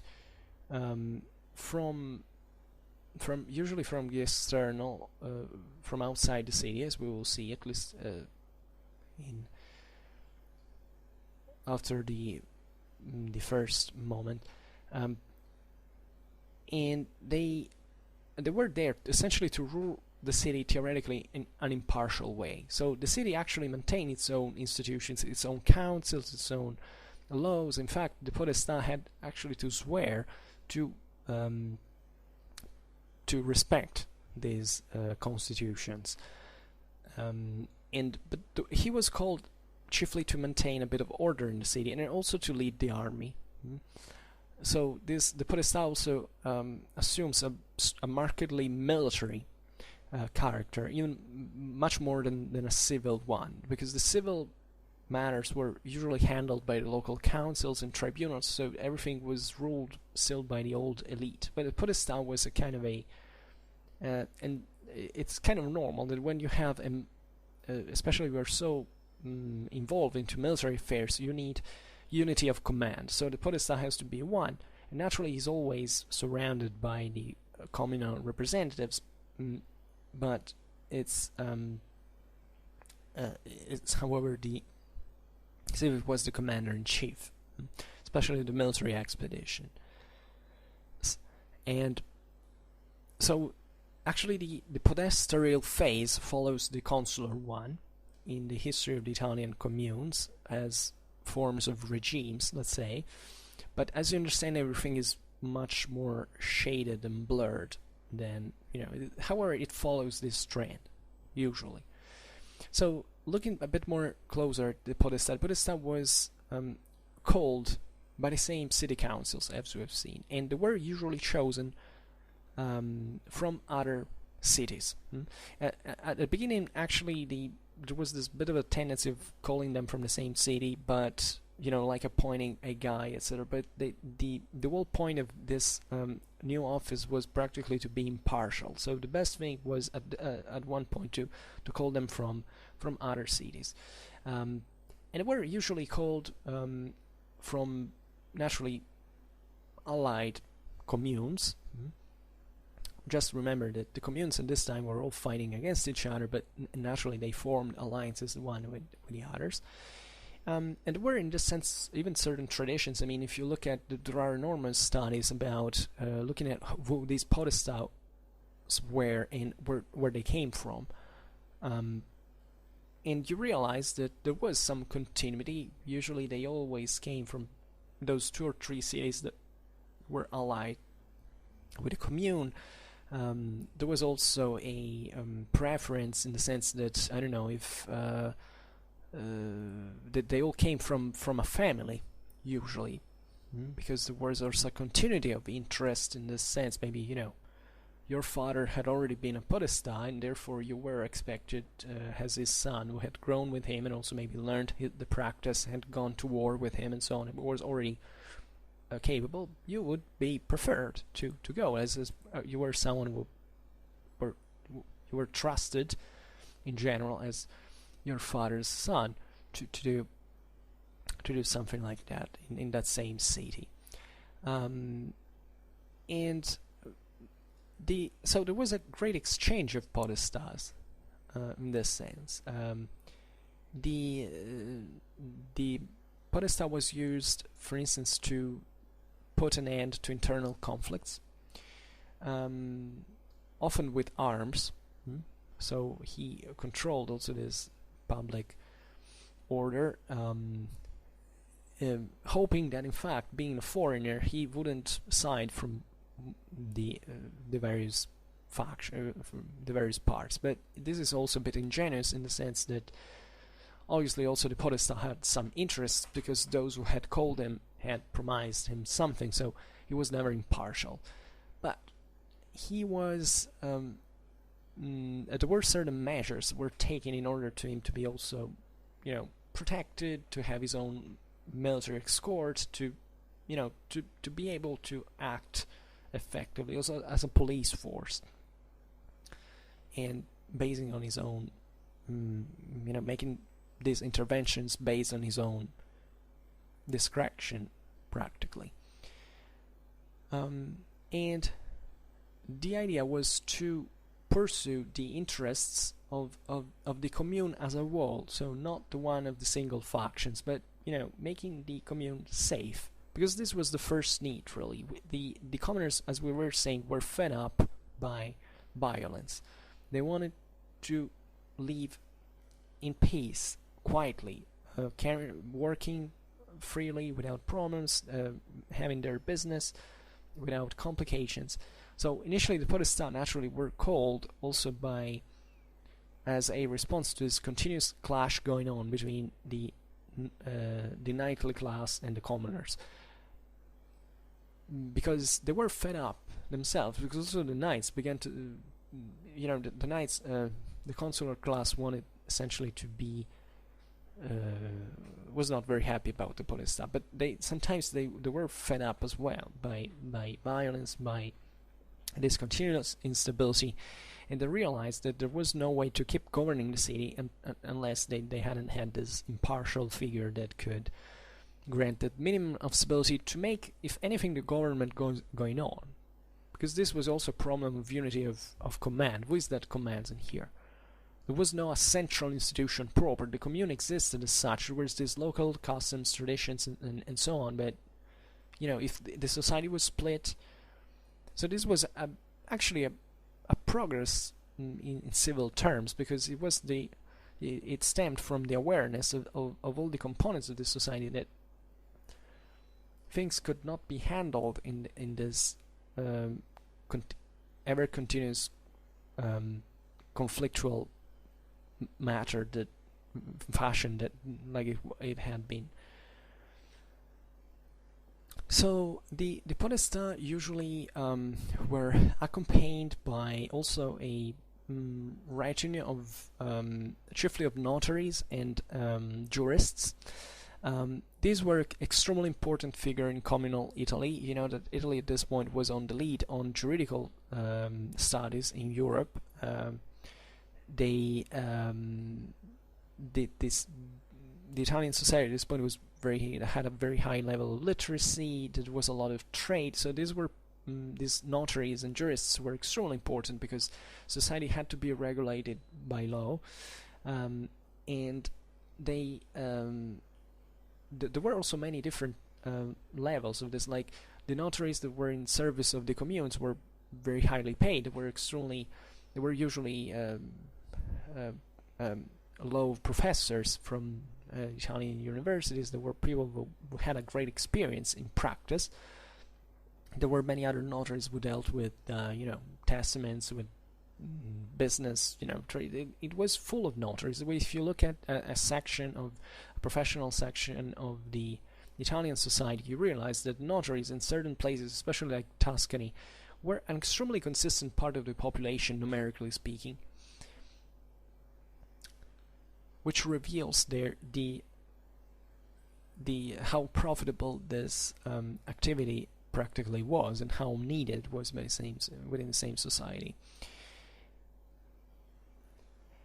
So these functionaries were instrumental for the podestà also to value the various problems, the various legal cases. Also, you have to imagine the local customs to be extremely complicated by the fact that there were customary laws, so that there was no full central authority at this time. There was no central law.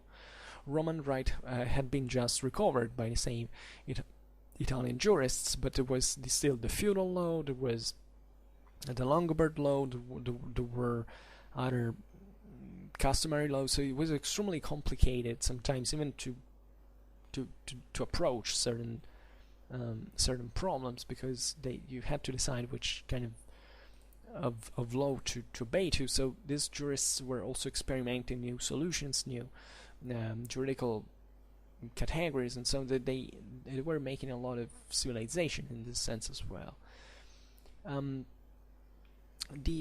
The office of the podestà lasted usually, it depends, it was usually between 6 months and 1 year. So you realize that this is not a very long time.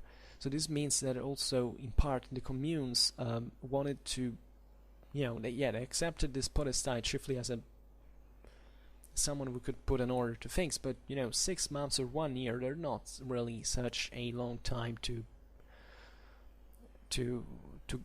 carry out effective policies and so on. So it was something that maybe added a little bit to the detriment of the communal institutions, because the main problem here was not to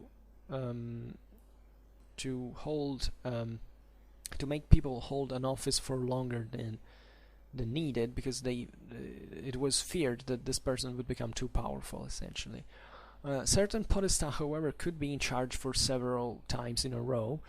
It was rare, but it could happen. Some of them also lasted, I think, 2 years. It really depends. Every commune did a bit its own way, but usually the average was between 6 months and 1 year. This, at least towards the end of the 13th century, was the norm. Another very important, naturally, in practice, the power of the podesta was mostly an executive one.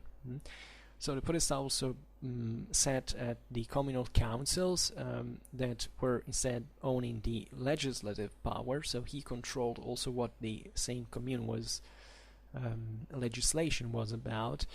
He administered justice, and they especially carried out this.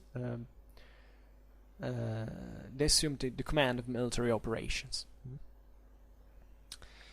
and especially in this field, it's when the podesta become to make of war of a profession, so that the podesta becomes increasingly a military figure. So someone also who is not just needed to lead the military operations of the commune against its enemies, but also who knows how to deal with public order in more effective fashion, and how to be. Naturally, it was always the same communal institutions that provided the podesta with the military means, so that the podesta was he was just in command. He didn't own the military as such, the militia as such.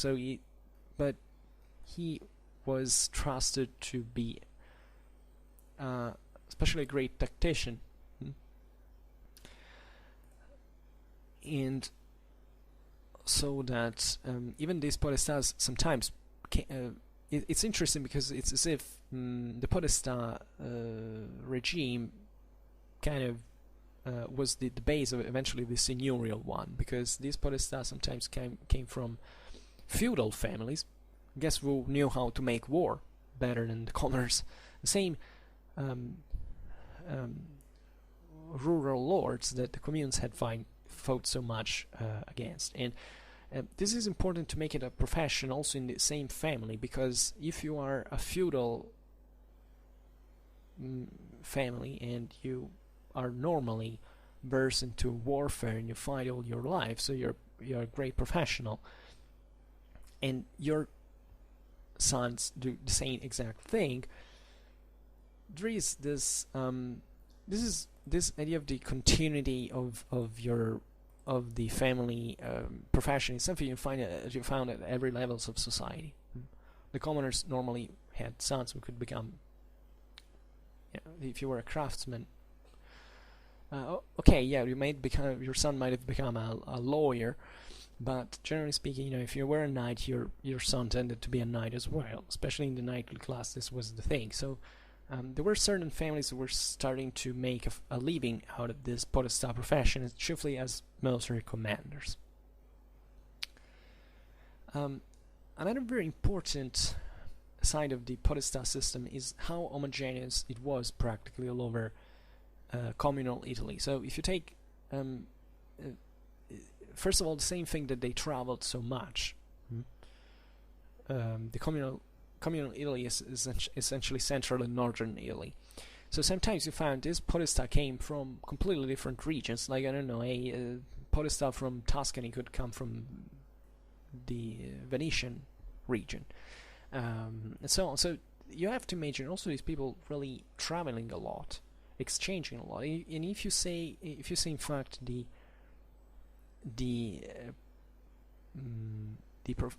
institutional profiles and the administrative practices of communal Italy, you realize they're pretty homogeneous.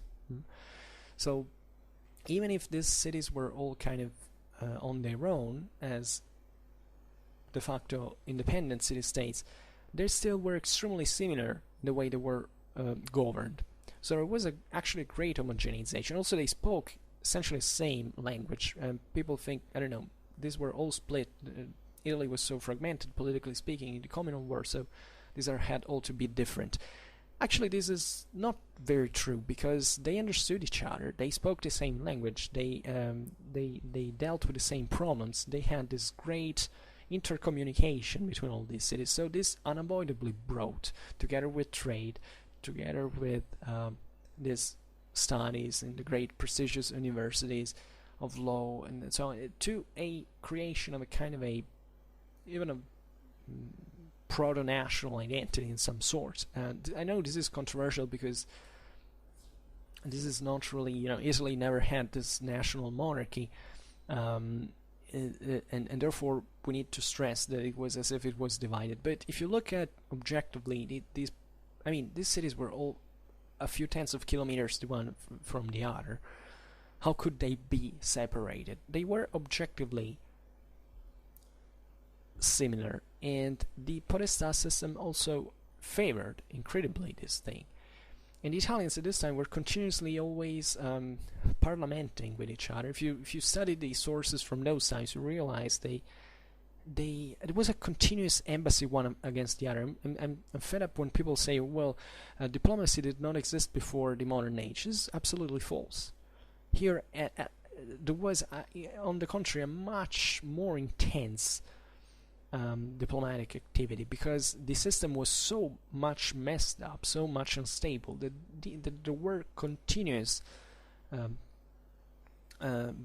negotiations at this point. There were continuously people going back and forth from a city to another to parliament to know what was. And what amazes you is that they knew everything about what's happening, everything. And this is the proof of how the system was interconnected.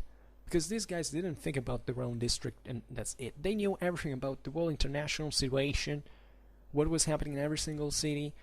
This is the Middle Ages. The Middle Ages was extremely interconnected everywhere. The myth that people didn't communicate to the Middle Ages is something ridiculous.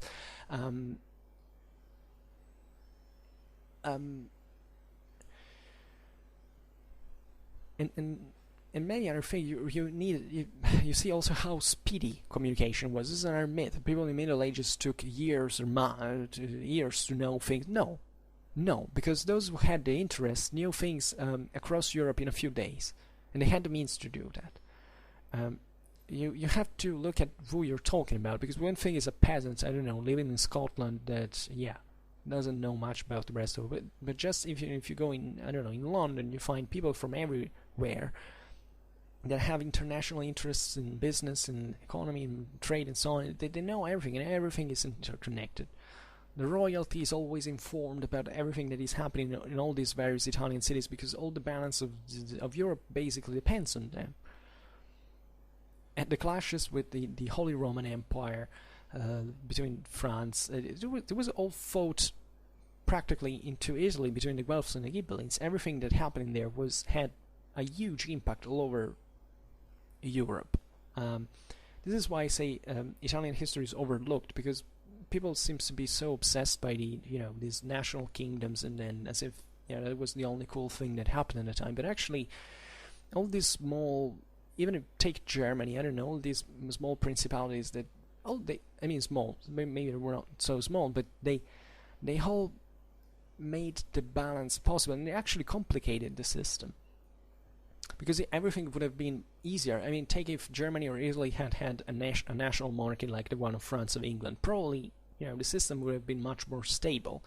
Instead, what was happening in these countries was really messing up everything all the time. And also the feudal monarchies were, by the way, not even this great stability, telling the truth. This is just a little rant to say that how these topics are very important and overlooked.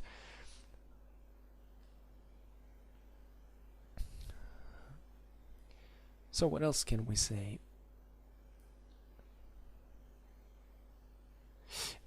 The podestà system also the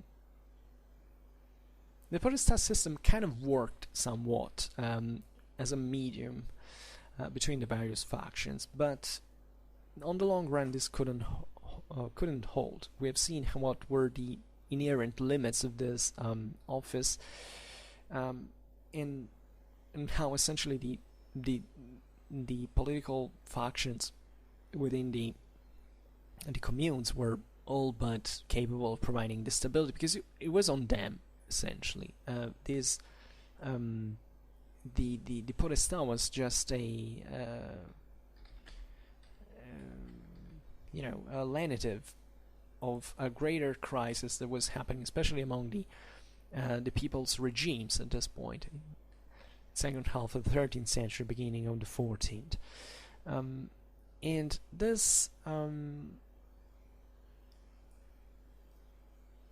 violence also continued, because the podesta was not an omnipowerful authority objectively, and single families of the nobility and their own clienteles were being usually reunited into military societies known as, in Latin, as societates militum.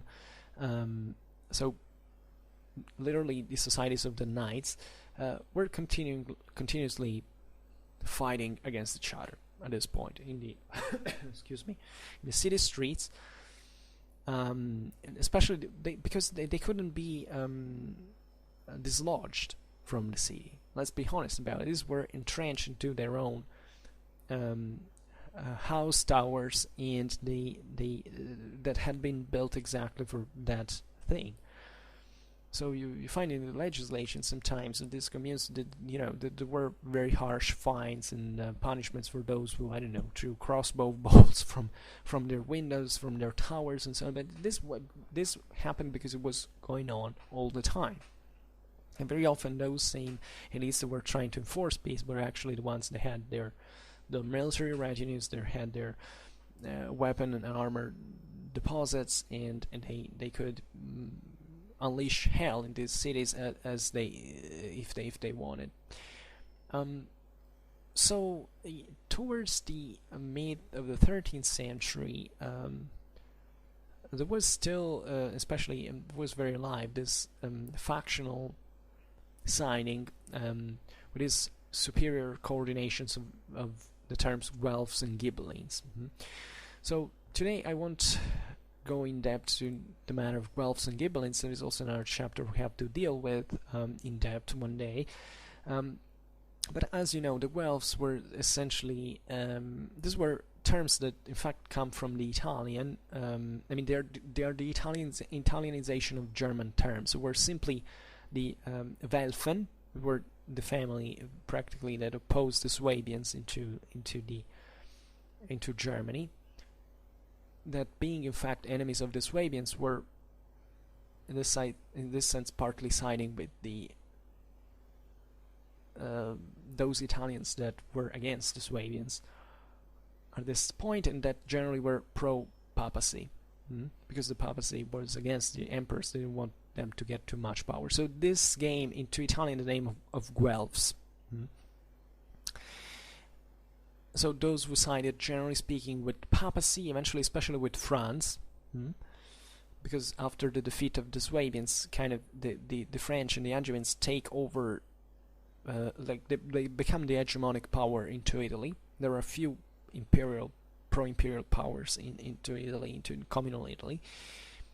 The other side is the Ghibellines. Instead, the term Ghibelline is the Italianization of the term Weiblingen. That was the ancient place of origin of the Swabian, of the Hohenstaufen, and it was the battle cry of the Swabians, in fact. So these were instead usually siding with the emperor, and they in anti-papal, anti-French function against the Guelphs. These terms at this time are completely meaningless in political practice. These were just names that, broadly speaking, corresponded naturally to the idea that there were cities that were siding with either with the papacy, either with the empire, hence also with France or with Germany. But first of all, let's leaving aside the fact that France was a unitary monarchy and more or less they kept going on in the same direction, while Germany, at a certain point, there were certain kings of the Romans that were from the Guelph side, like the Habsburgs at a point. But this is what I mean, is that this system varied wildly. I mean, you could be traditionally Guelph or traditionally Ghibelline for some reason. I don't know, because your city was in a place that was closer to certain nets of communications that were more or less closer to certain powers that interacted with you, and so on. Certain lordships, especially the Ghibelline ones, were created like this. But the international scenario was so overly complicated. There were so literally tens, and if not hundreds, of political actors at this point that you can't divide, these two blocks as if there were something only. Absolutely not. There were Guelphs that sided with the emperor, and there were Ghibellines who sided with the papacy. This happened all the time, and there were people simply, changing allegiance depending on what the convenience it was, and this was extremely fluid. And there were this is important, especially to understand that there were so many levels of this, because as we have seen, also these Italian cities were, so many. So at the local level, there could be a provincial level at which, I don't know, you had to fight against that lord, that because just maybe it was competitor in the countryside, and you had maybe he had a certain allegiance, and theoretically you sided against, you went against him also partly ideologically for that reason. That maybe there was a regional scale for which, I don't know, there were certain prevalent interests to fall into the orbit of this or that power, and so on. There was an international level for which you hoped that, I don't know, the emperor would come and seize Italy, or maybe you preferred the Angevins to keep that hegemony in Italy. So this was enormously complicated. And generally speaking, we can say that that the Ghibellines, on average at least, were much more consistent with their political choice than the Guelphs, because the Guelphs were essentially the people in part, so they were the ones who simply didn't want to make war and pay taxes. So they didn't care who they were siding with. They had found themselves to side with the papacy simply because it opposed the emperor that wanted to impose taxes on them, but they didn't give a damn. And in fact, also within the same Guelphs, there is this splitting between the blacks and whites, for which the blacks were the ones who sided fully with the papacy, and the whites were the ones who practically sided with the Ghibellines. So there was a branch of the Guelphs, including Dante Alighieri, for instance, that was a Guelph, was a white Guelph, and he sided with some of the most important Ghibelline lords and imperial vicaries, such as Can Grande della Scala, Lord of Verona. So just to make you understand how enormously complicated this story practically was, within the same cities there were different sides in this sense, so it was literally a mess. But the Ghibellines were a bit more consistent simply with their political choice, simply because they were generally more dependent on the direct help of the German emperors. I mean, if you take certain lordships like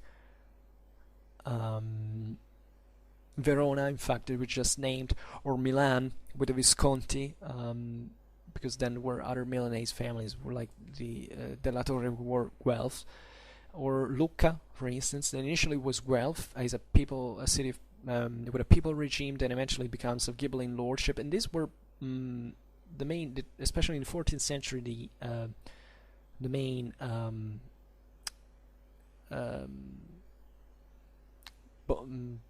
centers of Ghibelline power into Italy, and there were very important strategical centers as well, and these were directly aided by the emperors. Why? Because at that point, being there a French Angevin hegemony over Italy, these were basically the last islands of Ghibellinism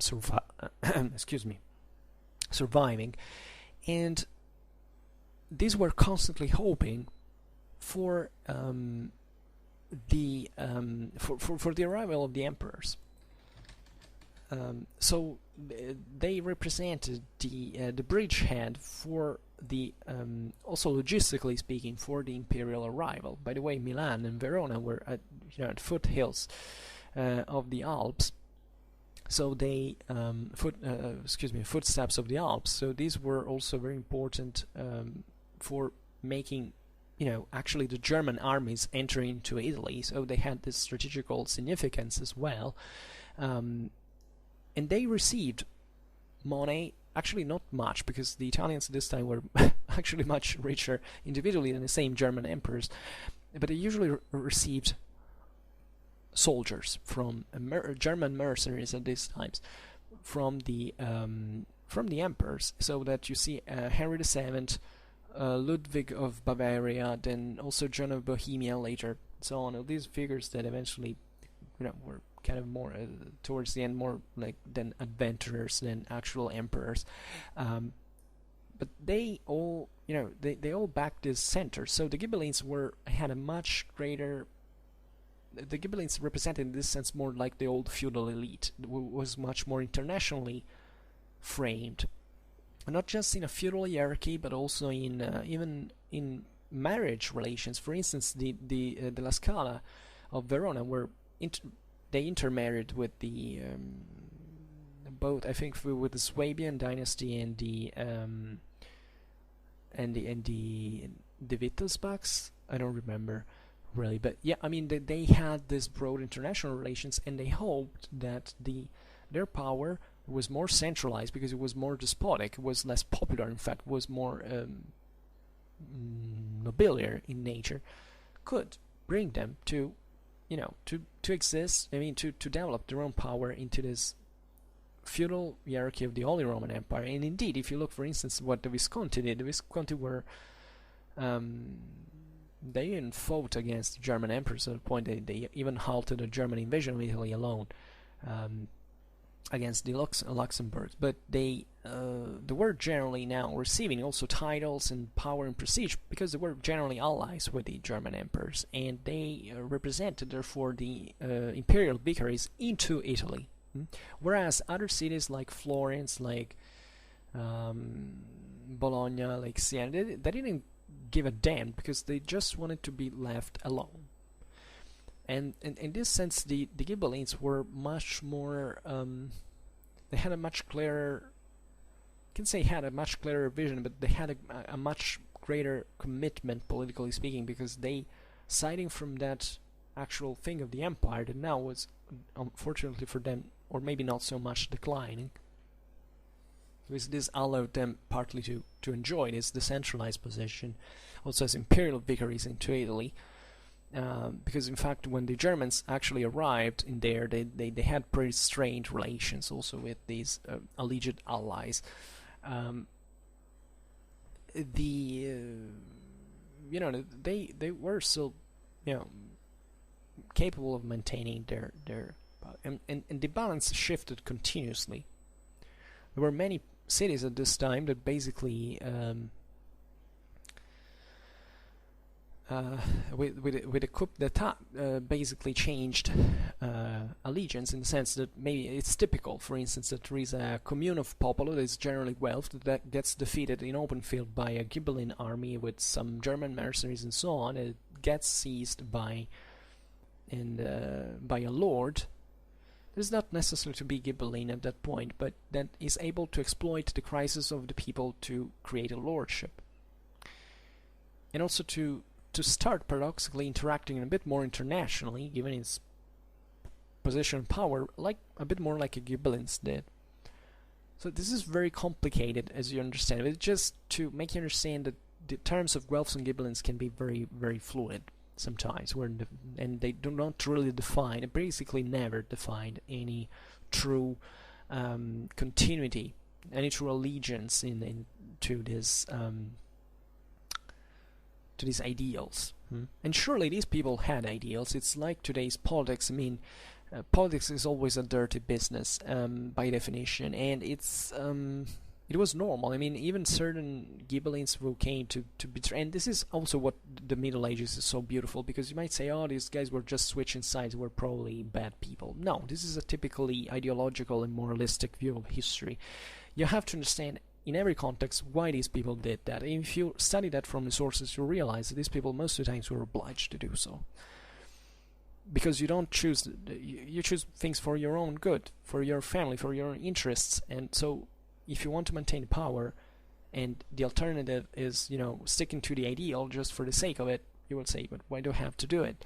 And there is always a great logics, and you realize that this logics didn't in fact even entail an original allegiance, because the point was just exploiting that current at that point, and just, seeing how the situation would evolve. And this was a world that was so used to such political changes everywhere that there was no other way to survive but doing this. And this is valid for every single place at this time, because no country in the world at this point was united in a way that there were no episodes of this. Even the feudal monarchies were practically a mess.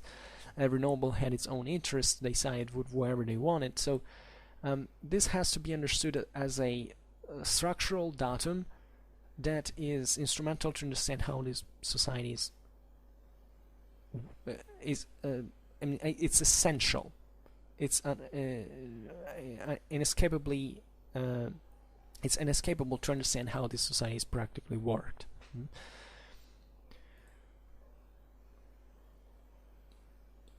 So, as we were explaining, these sites took normally in Italy more the name, more than Guelphs and Ghibellines, more like the in Latin, especially pars ecclesia and pars imperi, so literally the part of the church and part of the empire. And these could be used in most opportunistic ways, as we've seen. There were so many counterpositions and different interests and different centers of power that the local politics in the inter-city alliances could vary wildly, maybe in the name of these sites, but really having most of the times almost nothing to do with that. So also the commoners, and this is what I wanted to stress too, because it's important to understand why the same common institutions collapsed when they were in the hands of the people, were extremely divided, especially when the people, as we were saying before, was able to kick out most of the noblemen, to make these anti-magnate laws and to rule the city finally, without this knights making a mess all the time and so on. At the beginning it kind of worked, but practically always from the very beginning you start seeing the signs of the decline. The total, first of all, an impoverishment also of the commoners, because this happened as well. It wasn't just a moral decline. It's simply that the system was so turbulent that war was inevitable, and they also the same system, city countryside, began to suffer enormously with this, to spend lots of money for war, to impoverish the countryside, to make the recruitment system in this sense collapse, because people were too poor to go to war on their own. Mercenaries were rising. There was also less an ever decreasing power of the city to counter certain military phenomena. There were autonomies. There was a lot of brigandage, so on, and in spite of the commune still being a solid thing, this is important to understand, because we're still talking about medieval times, so it's not that central power could be more than powerful. So it was normal that such phenomena existed, but you realize that there is a sort of the local politics gets somewhat paralyzed at a point. The nobles from the countryside begin to push harder to begin retaking what they had lost, and by playing within the same divisions of the people that otherwise had a huge potential actually, and for their own refusal to get into war professionally and to think of their city in a more strategical fashion, lost it all. Also, as we were saying, society within the same people got increasingly stratified and unequal, essentially, because the great merchants, so the owners of the great guilds and large, the bankers, the wealthier businessmen, began to exclude for instance, the poorer craftsmen like the artisans and so on from politics. This was not entirely negative for the commune's management, actually, because this at least ensured some sort of stratification, so that the popular elites at a certain point began to reason in part a bit like the knightly class had done in the past. They were always elite. In fact, the fall of the cities of the popular regimes was the most disastrous, where the people had remained more equal in some ways, or I mean, maybe this is an approximation actually, but it's what I mean is suggests that the less the people was verticized, and the least the commune in itself was manageable. This is important because at this time were cities that expanded over others. The base of the Italian regional states is born at this point because there was essentially one city at the beginning of the 14th century, because there was one city that swallowed another, and there were certain cities that in this sense lost even their own independence, whereas usually those cities were successful in this sense were the ones where not when the people were also good financially, on the contrary, but where either a lordship had taken over, or where, like in Florence, for instance, where the oligarchies had become a sort of lordship on its own, in spite of being still divided and having problems of unity of command, a unity of decision, and so on, that unavoidably derived from this more jointly organization of merchants and so on.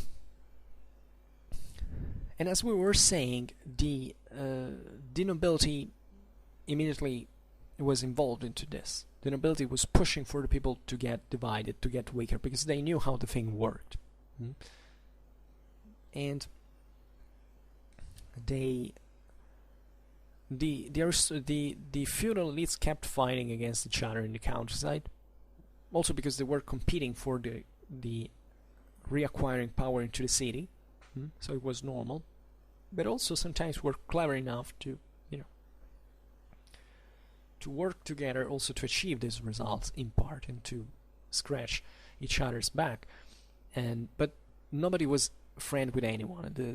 This is the moral of the story. There could be contingencies that brought to a certain alliance, but overall it was all very cynic as an activity.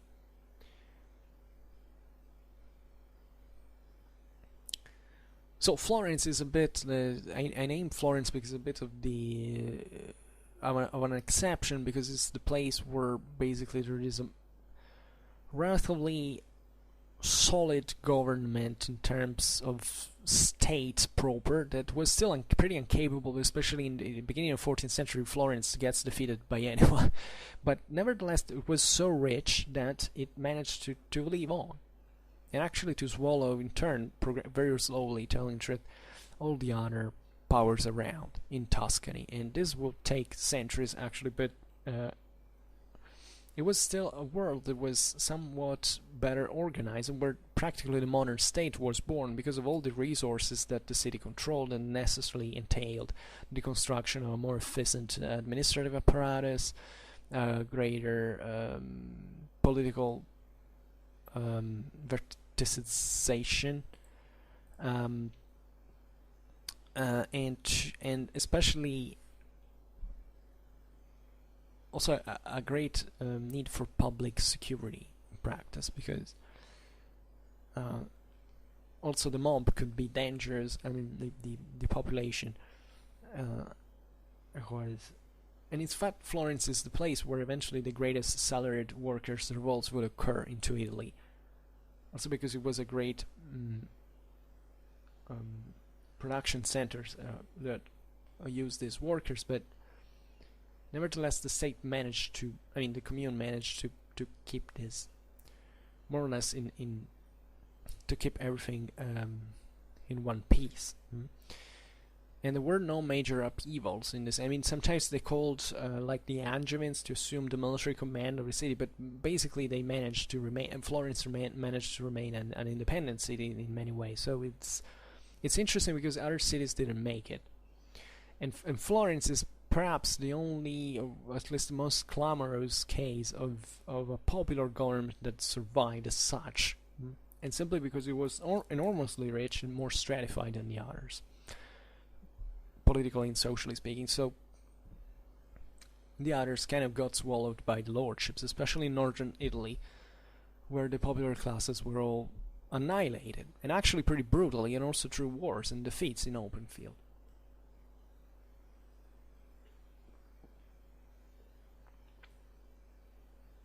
Chiefly at the hands of these Ghibelline lords that were now extending their, Lombardy had Lombardy saw the rise of lordships earlier than into Tuscany, definitely. Actually, Tuscany, there was this, I made so many. If you go into the medieval Italy playlist, you find really a lot about these things. Also the political differences between, the difference in political theory between Florence and Milan, in the sense that we're a bit like the opposites, the antipodes in this sense, because Milan was the lordship pro excellence and Florence was the republic pro excellence. So it's interesting to see also how other different regions in Italy had different developments also in time, or maybe similar developments but in different times. So just to stress that these developments depended on certain social dynamics that were practically basilar, like the idea of the development of the commoners.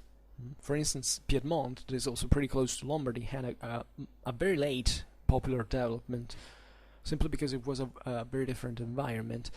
So this brought to different local history in terms of politics and society. So it's interesting to look at every single place and say, okay, let's look what factors brought to what happened in here.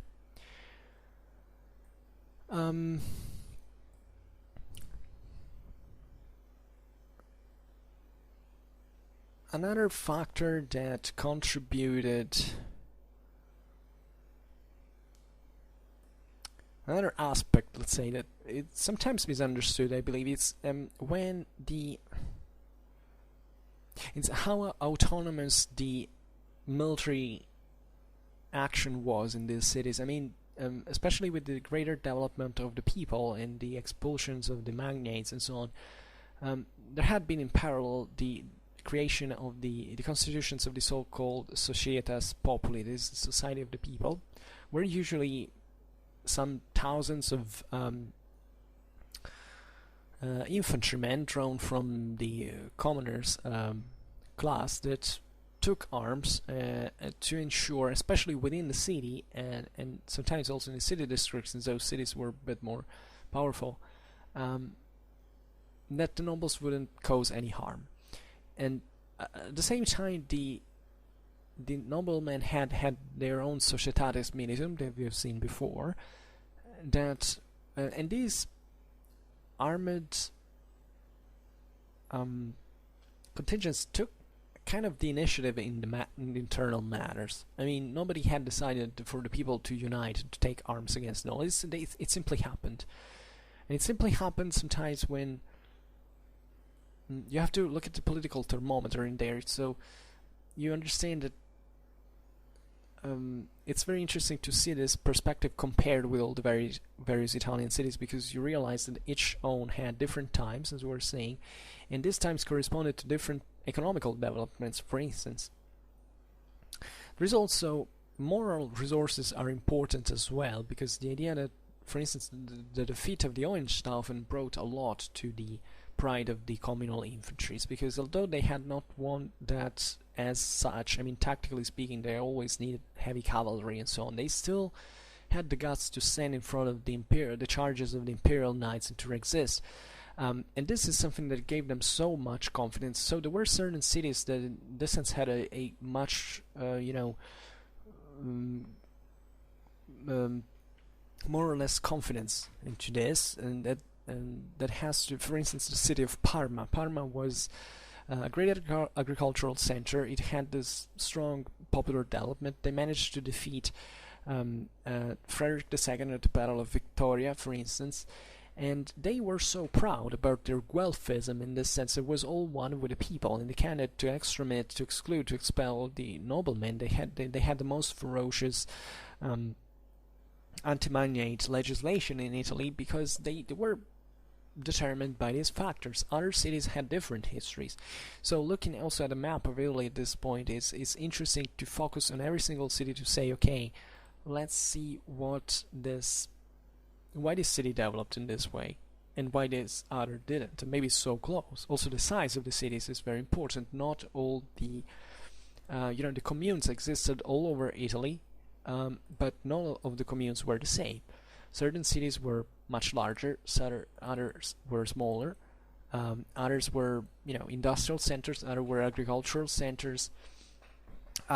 Some were mostly popular, others were still very influenced by the feudal lords of the countryside.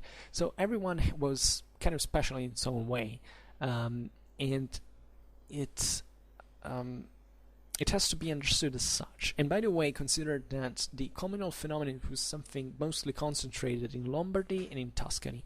So if you look at the other regions of Italy, you find the communes. There were communes even into the, especially in the northern part of the Kingdom of Sicily, and in this sense was more similar to certain other areas of central Italy. So the communes are pretty much everywhere, but not all of them are the same, are actually so even influent or powerful. After all, the commune in itself was a sort of a corporation in its own, so it had nothing properly institutional. Nobody had instituted the commune, for instance, in a feudal hierarchy. It was the same local communities that had formed them. So this was very autonomous, very fluid as a system as well. And the biggest cities were the ones of Lombardy and Tuscany. In the others, also this great popular development, for instance, was less evident. Although there are exceptions, there are centers that are incredibly strong. For instance, the Veronese Mark had this Padua that was this pretty enormous popular commune that in an area that was otherwise much feudal in nature in the northeast of Italy traditionally, and that was a hell of a power actually. And at the end it got defeated eventually by the Della Scala, that were ruling in the neighboring Verona. It was much smaller as a power than Padua. Nevertheless, Padua was so the popular government of Padua was so divided that eventually this tiny lordship of the Della Scala managed to crush it and eventually to seize enormous parts of Italy, becoming actually the second military power after France in the 30s of the 14th century. So just for saying how certain things actually spread from very tiny, from relative different backgrounds. There were cities that also never actually knew. There were communes that always had a lordship, like Ferrara, for instance, that had always had the Este dynasty in there. It was also pretty ancient and feudal family, and that had simply accepted the Este like the ruling lordship since a very early time. And they even kicked out the Angevins at a point to get the Este back. So not seizing power as a peoples, because they didn't have that power, but simply as... and there are also the maritime republics that naturally were a bit different in nature. Actually, the majority of maritime republics had a very few commitment inland, so they had very different stories, especially Venice and Genoa were all about sea. Pisa at this time, that is declining, especially after the 1284 Battle of the Meloria, is had instead a large district that extended also into the countryside. It was pretty active militarily also. I mean, relatively active militarily also in the hinterland. Then there are so many differences. They're very interesting to look, and maybe, I don't know, one day we will look at every single city and try to figure out how everything worked in there. So today I was happy to talk about this, and I hope that you enjoyed this video. If you did, please share it, otherwise leave a like or subscribe to my channel if you're interested in my upcoming contents. And for now, I thank you heartily for listening to me. I wish you a nice time and see you next time. Bye.